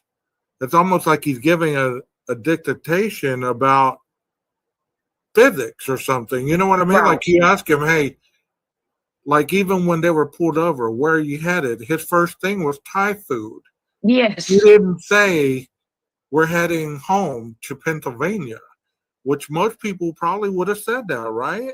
Right. Exactly. His is more concrete base where there's no gray. No gray at all. It just where you headed. Thai food. Yeah, exactly. Not the long answer, the really short one. Right. But if you were going to have a conversation with a female, kind of like this says, threatened egotism has been measured in a variety of ways as well, such as perceived disrespect, wounded pride, insults, verbal abuse, or unfavorable feedback. So his professors were giving him unfavorable feedback. Right. Who was giving him the insults or verbal abuse? Where would he have perceived disrespect? Would that have came from the police? Well, I mean, if you get brushed off, that could be a form of disrespect. Okay, I'm going to challenge that a minute. I didn't catch that when we were live, Nina. But, okay, people have said that. They've said the same thing as far as Kaylee being murdered because somebody didn't like her. Somebody had an extreme hatred toward Kaylee. So, I get your angle. I really do. The first person comes up, Elliot Rodger. You know, he was on a mission to take out all the people who he couldn't have sex with because they were the enemy.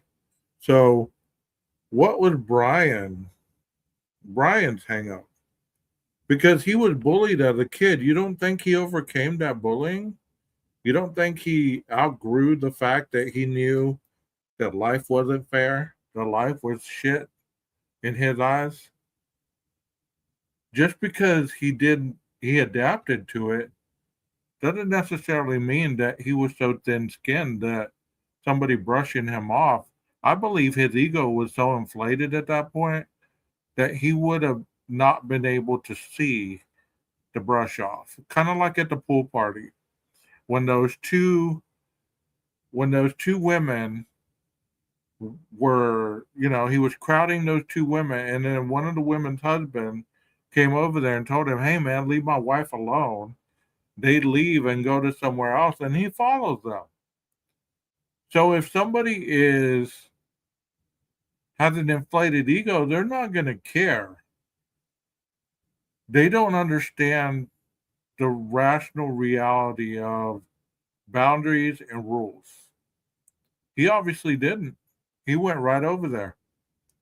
And the lawsuit or the WSU case that's about to happen, you know, one of the things is that he cornered many of his counterparts in the office, or the women felt uncomfortable around him. This is like the guy that gets right up in your face while you're talking and doesn't have that fortitude to understand, hey, you only get so close, bro. You don't have to get that close. You know what I mean? So let's continue on. We're about halfway through. I might have to do a second part tomorrow night. Maybe Nina can come up tomorrow night and be my co-host. If you have your students that are questioning your grading, that could be a form of disrespect. Okay. Because if you'll remember, they said that some of them even went to him, you know, because he was trying to grade them above what level they were at.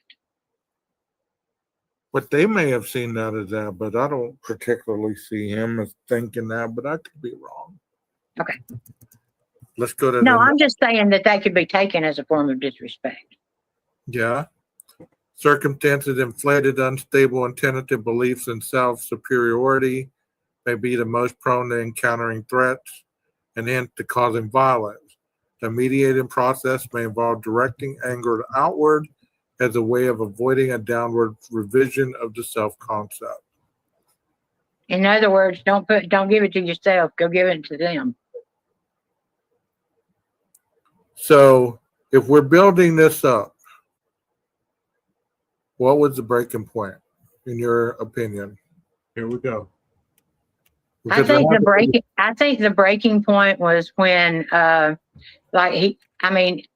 in August something happened. It was actually anyway, I know September the 9th was like the first altercation.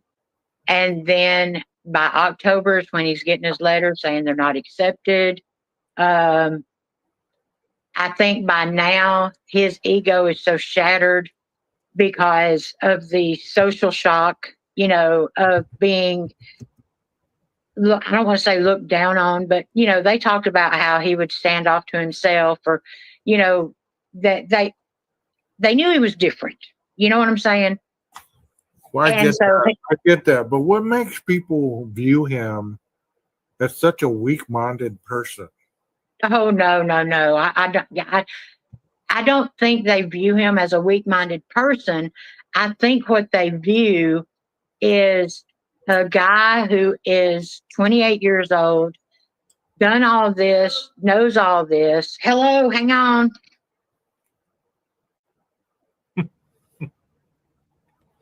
Well, I mean, it's kind of like whenever an individual, you know, I've heard other creators talk about it. I've heard multiple people talk about poor little Brian, you know, poor Brian this, poor Brian that.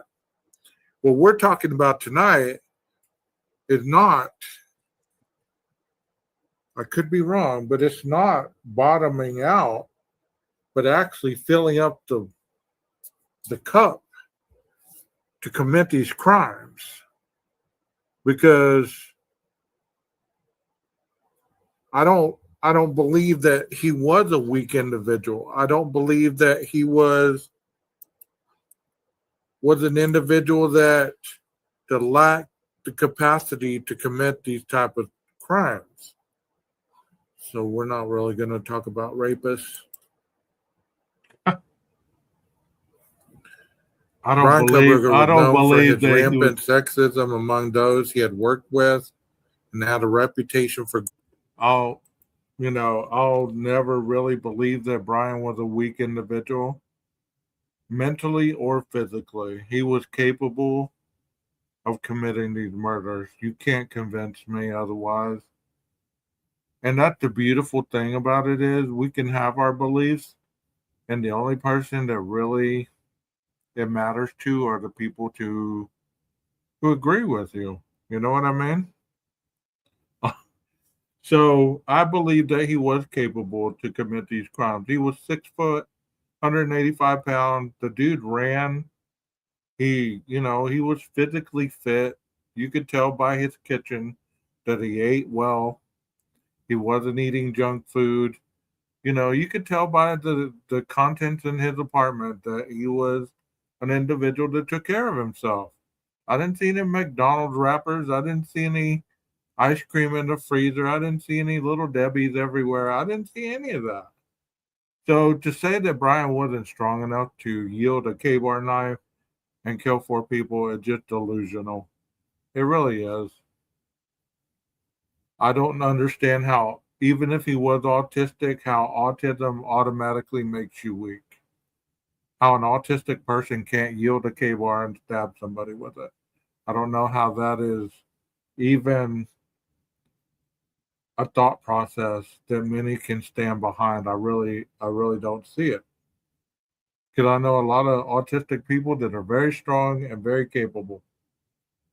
You know what I mean? So he was capable of doing this crime. He was capable of doing it in the short period of time that it happened. Whether you want to believe that or whether you don't, that's on you. But to defend that to the death, just because you're incapable of seeing the possibility that there is another viable option, when you stand behind your beliefs, that's one thing. But whenever you're incapable of looking outside the box and getting upset and angry and calling names and everything else that people have done over time, that shows you a lot about the inability to really focus on the facts and be emotionally driven by a fantasy, just like the killer was. You know what I mean? He was driven by a fantasy. The fantasy to kill, the urge to kill, the desire to kill. You know what I mean? Let's continue on. Grading female students harsher than men, multiple sources told Chris Cuomo. This is my belief on the harsh grading, and I could be wrong. Okay. I believe that he graded the females harshly as a way to get their attention. Of course. Could be. A way to flirt with them. If I get your attention because your grade is less than a male, then you're going to have to come and talk to me. Of course. Right. So therefore, I'm going to have interaction with you. Right. Of course. It's the ability to get you in my office so that we can have dialogue. Right. Creepy as shit. Otherwise, there's no way that I can talk to you because I'm your TA and you're the student, and we don't cross that barrier. But this way, I can start the fantasizing of whoever it is that I'm fantasizing about. This man had a fantasy world he lived in, I believe. I believed he lived in 2 worlds. And on November 13, 2022, those worlds collided. Like I asked you, What was the catalyst? Was it 247 he got in his car? What was the catalyst that made him leave his apartment to go commit the murders? What was the catalyst? Something had to happen for that to blow up like it did.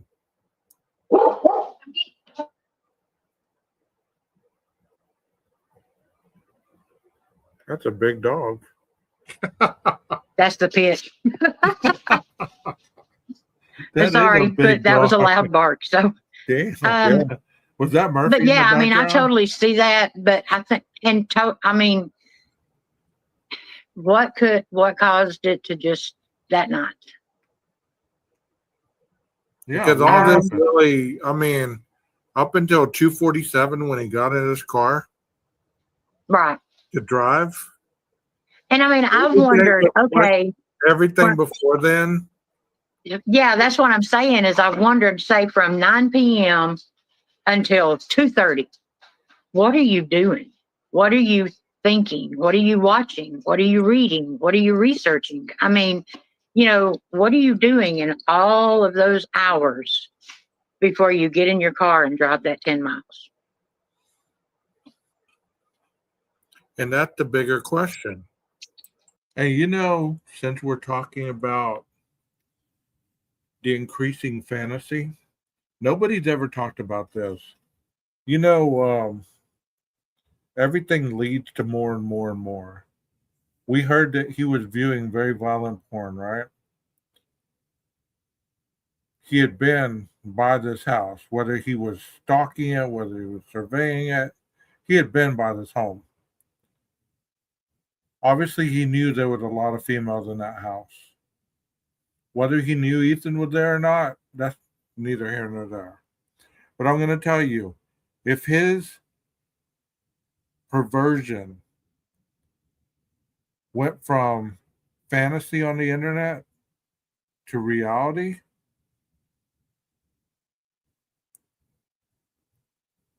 passion, urge, opportunity, means, access. I believe that he could have just got tired of, and I'm sorry to say it bluntly, but he just got tired of viewing pornography and it went to the next level. He had to experience it in real life because the pornography and the videos on the screen were not doing it for him. And if you did disagree with me, that's fine. But think about the progression of an addiction.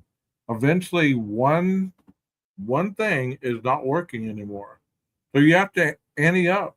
You have to increase the ability to get the same effect. That's why everybody always chases a dragon, because you're always trying to get that same high and you don't accomplish it. So think about the pornography. It wasn't working anymore. So what are you going to do to get the same effect? How I'm going to go act it out because I wanted to do it. And tonight. Because, these things that we're talking about right now is great stuff.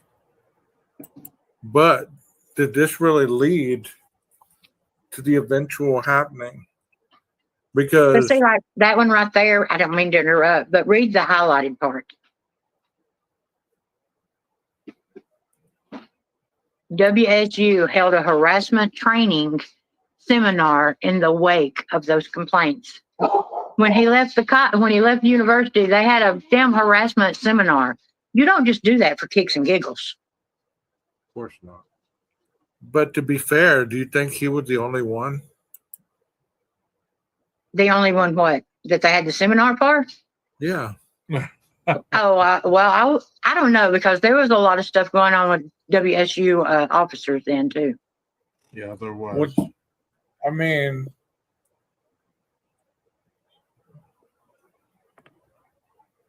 quality control people, they do these seminars. Sexual harassment used to not even be a thing. Right. And I could see where this was probably getting out of hand. Yeah, and see, that's the thing about it is all these different ones, if it would be different if you were just talking one, okay, I had an altercation with my professor, you know what I'm saying? Yeah. But I mean, there's one in here talking about that he followed a girl to her car and scared her to death. Of course. Well, what did he do that would Well, have... he that's the important part. I mean, the end result is important, but I always look up to the lead up to, and that's how I look at things. It's not about, okay, well, the fire started. Well, what led up to the fire? Well, I think that he was pouring the gasoline on it when he was like over there in that area 23 times. Well, I'm talking about the girl that he followed to her car. Oh, yeah. Well, I mean, they said that he would get into such arguments, and I think I've got some of that in here too, is to where one girl got so frustrated and upset, she left her purse and everything and stormed out of the room. And this was a student. Okay. So what? I mean, it talks about his temper, how he could just, get angry at the drop of a hat. I mean, there was so much more going on at WSU than what people want to. Okay, so he followed a girl to the car and she got scared. No, there's a whole lot more to it than that. Well, I know there is, Nina. No, I'm not talking about you. I know there is. But what I'm saying is, and that is the important question. The girl got scared because he walked her to her car or followed her to her car. Was this a one-time thing? Was this another time that, she told him, hey, I'm good. I'll see you later. And he creeped her out? I mean, come on. We could, look, if you're going by a house 23 times, and as Ray said, it equaled out to about once a week. So if that is true, and he's trying to be like the TA/player, whatever, and he's getting the dip from these girls that he's obviously wanting to be a part of their lives. Maybe it wasn't even the girls at the house that pissed him off. Maybe these girls pissed him off. And since he had been over there, that was a perfect opportunity and a perfect place. Because, many people do understand this. If you live in Pullman, wouldn't it be easier to get caught if you killed in Pullman? I believe that he figured that if he went to Idaho, that it would be harder to track him. And like Cy was saying, he was saying that, there was a northern route that nobody talks about. He not necessarily went east, he went north. I'm going to go ahead and cut this video because I want Nina and I to talk about the next part tomorrow because it is important. If you want to go watch the video before tomorrow, it's called Idaho 4, the Ego Depletion Theory, and Brian skips along. So Cy was discussing the northern route. And why is that important? Why is that important? I think there's a lot of importance to that. I really do. He seems to know something that a lot of people, including myself, do not know. I don't claim to know everything in this case. He said he went to the crime scene. He said he saw, evidence that a lot of people haven't seen. Who am I to dispute that? He doesn't know what he's talking about because he's been doing it 30 plus years. How bad does it have to be that, somebody that's doing it 30 plus years, you question the ability of their integrity or the ability of them to be telling you what a crime is in their perspective. Especially when he said 10 out of 10 people would find him guilty. You know what I mean? 10 out of 10 people would find him guilty. And the fact that, there's some people that I've heard in multitudes of lives, because I watch a lot of people, and they're angry because he gave his opinion that Brian was guilty. That's unprofessional and everything else and blah, blah, blah. How is it unprofessional when he's a guest on a panel and they're asking him questions about the case? Everybody gives their opinions every day, but the man who is a certified specialist in these areas of expertise gives his opinion, then he should have just kept his mouth shut. He didn't have that right to speak on what he felt. Well, he was backing it up with evidence. He just wasn't saying, well, this is what I believe based on, this, that, and the other. Whether you agree with him or not, I mean, that's a total other thing. But I just wonder, when I was listening to him speak, I don't believe that there was a payoff on his regard. I believe that at this point, he has an understanding that he can speak about it and he's going to share what he believes. People talk about it all day long, 24/7 on this YouTube platform. And even on TikTok, they're always talking about it. But the moment that you go against somebody's beliefs, all of a sudden you're discredited. You're siding with the police or whatever it is that people think. How come it just can't be that you're entitled to your beliefs, even if it goes against what other people believe?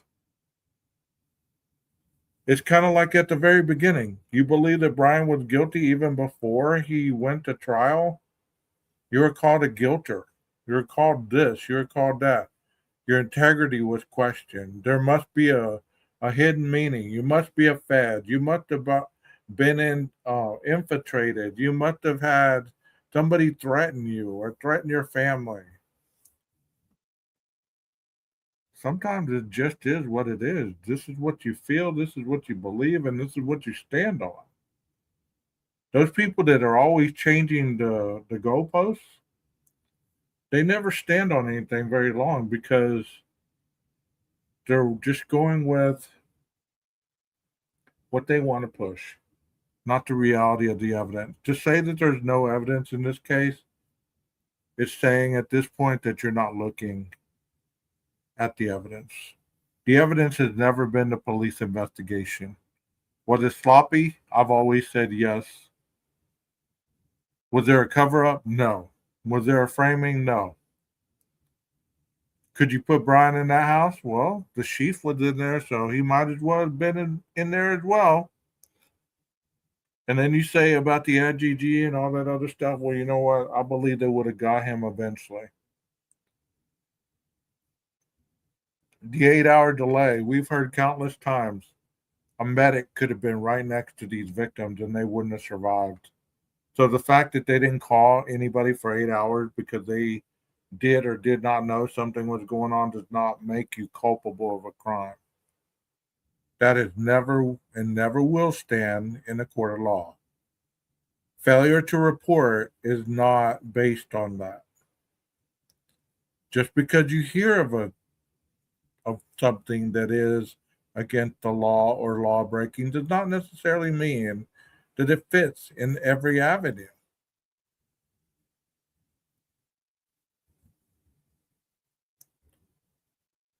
Like I always say, at this point, it's just a laughable event.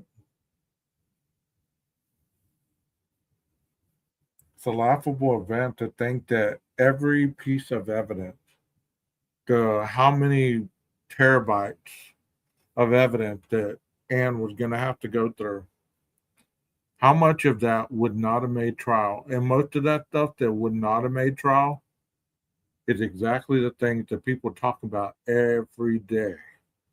The videos, the interviews, the this and that and the other.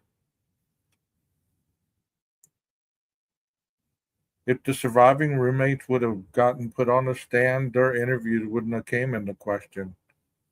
Why question their interviews whenever you have the person right in front of you to ask direct questions to? You really believe that Dylan's interview or Bethany's interview or anybody else who was subpoenaed, their interview would have been questioned on the stand when you have the person right there? When you have the ability to ask those questions that were asked in the interview? There wouldn't have been, why didn't you call 911 in the 8 hours?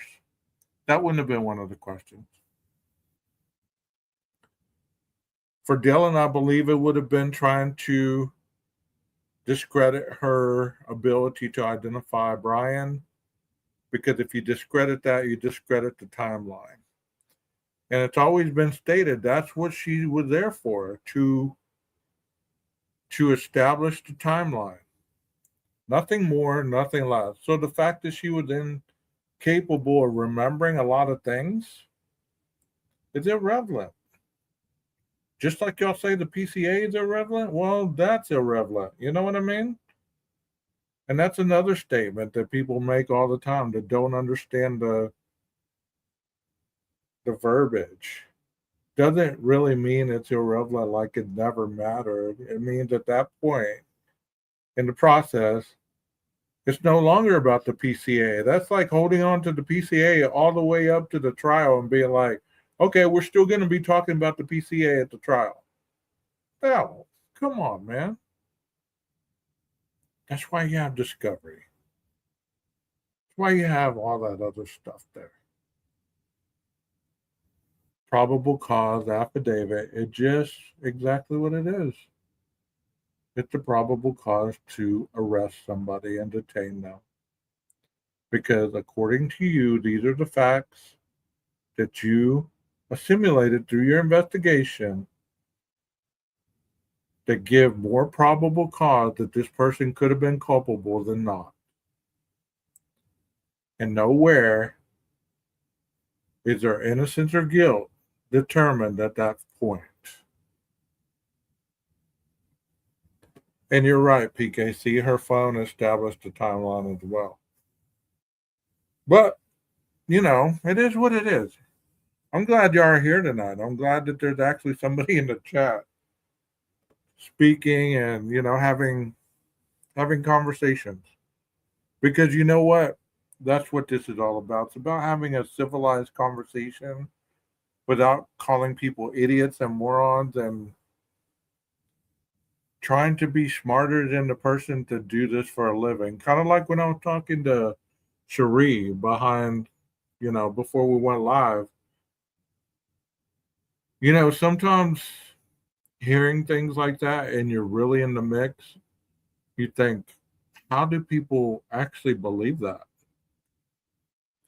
Is it because they don't want to believe otherwise, or they believe that everything is set up to harm them? And this is what I'm going to tell you about human behavior, okay? And it has nothing to do with any creator, nothing like that. I want you to hear me out. If you have anybody that acts like a victim, the world is against them. Everything they do is a problem. Everything they see is not right.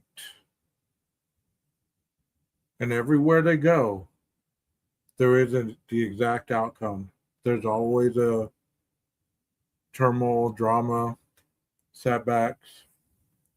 You have to ask yourself, what's the common denominator in all that? If everywhere you go, there is a problem, the common denominator is, drum roll, please.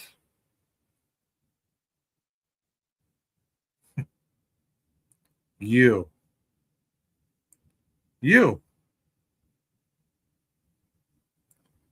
So there's nothing wrong with asking questions. I'm not the moral compass of YouTube. I never have been. But at one point, if all you're doing is asking questions, is there ever going to be a point where you can prove what you say in court? If you were asked to go to court today and prove that Brian was indeed innocent, half this crap that people spew out every day would be laughed out of the building. Because A, you wouldn't have forensic evidence to back up half the stuff you talk about.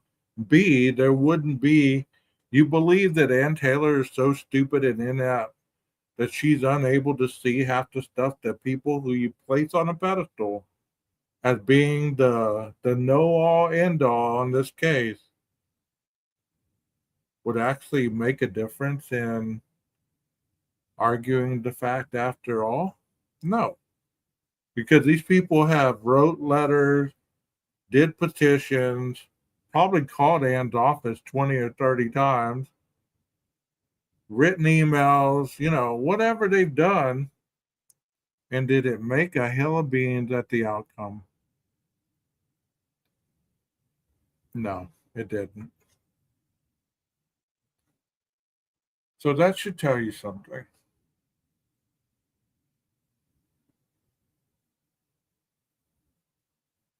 I just wonder what the next big case is going to be. Wonder what the next big case is going to be. That's what I'm wondering. Because we got all these little things, holding us over. The Nancy Guthrie was just a way to, kind of take our minds off of it a little bit, as sad as that case was. But you got to ask yourself, what's the next big thing coming down the way? And is it going to be big enough that people are able to let go of Idaho for good? Or is Idaho going to be that urban myth that people talk about till the end of time? One thing I see is that most people that talk about Idaho, and I'm not talking about periodically, I'm talking about it every day, day in, day out. They've either died or they have extreme health problems due to it. They've been healthy at one point, and then the more they talk about this case, the more their health deteriorates because they're so invested, so involved.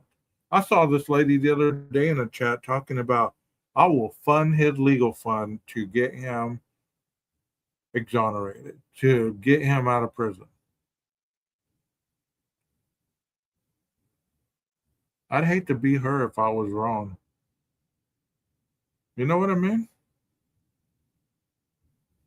You would have somebody who stood up in court in front of God and everybody. If you're really being honest, you would invite him into your home with your grandkids, with your husband, with your family. I know at one point I heard J.B. Gunner say he would let Brian, crash at his place. But even J.B. changed his tune. I never thought I'd see or hear that. But would you really let this guy sleep in your home?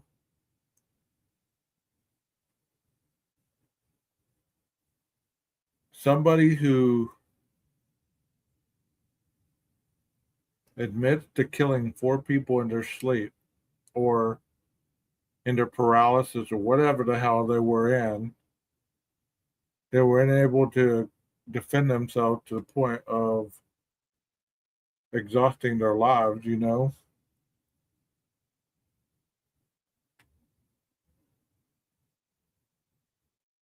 The hair in Ethan's hand, that is the biggest fight people have at this point. It seems like every time something comes out. All right, Nina. I'll see you tomorrow. We'll probably do it around the same time, 9 o'clock, 9:30. Because that seems to be the adult hour.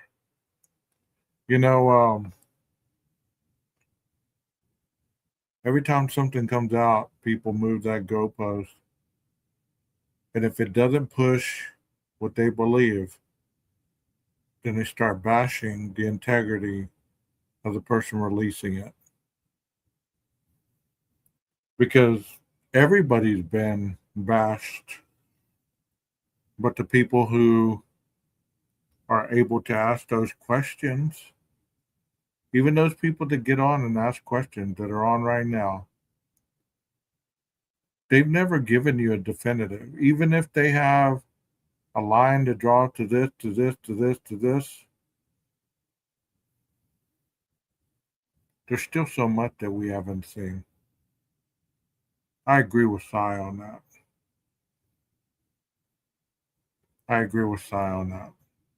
That there's a lot that we haven't seen. But just like everything else, time eventually shows you everything you need to see. And if you're still unwilling to see it, then you can't change somebody who doesn't see what they don't see. But that concludes my live for tonight. Thank you, Warning Label Nina, on the panel and in the chat. And thank you guys that showed up in the chat. I hope to see some of you here tomorrow night as we can continue to talk about this video, because it is one that was very important at the time. And now that we know more about stuff that's come out and stuff that experts have said,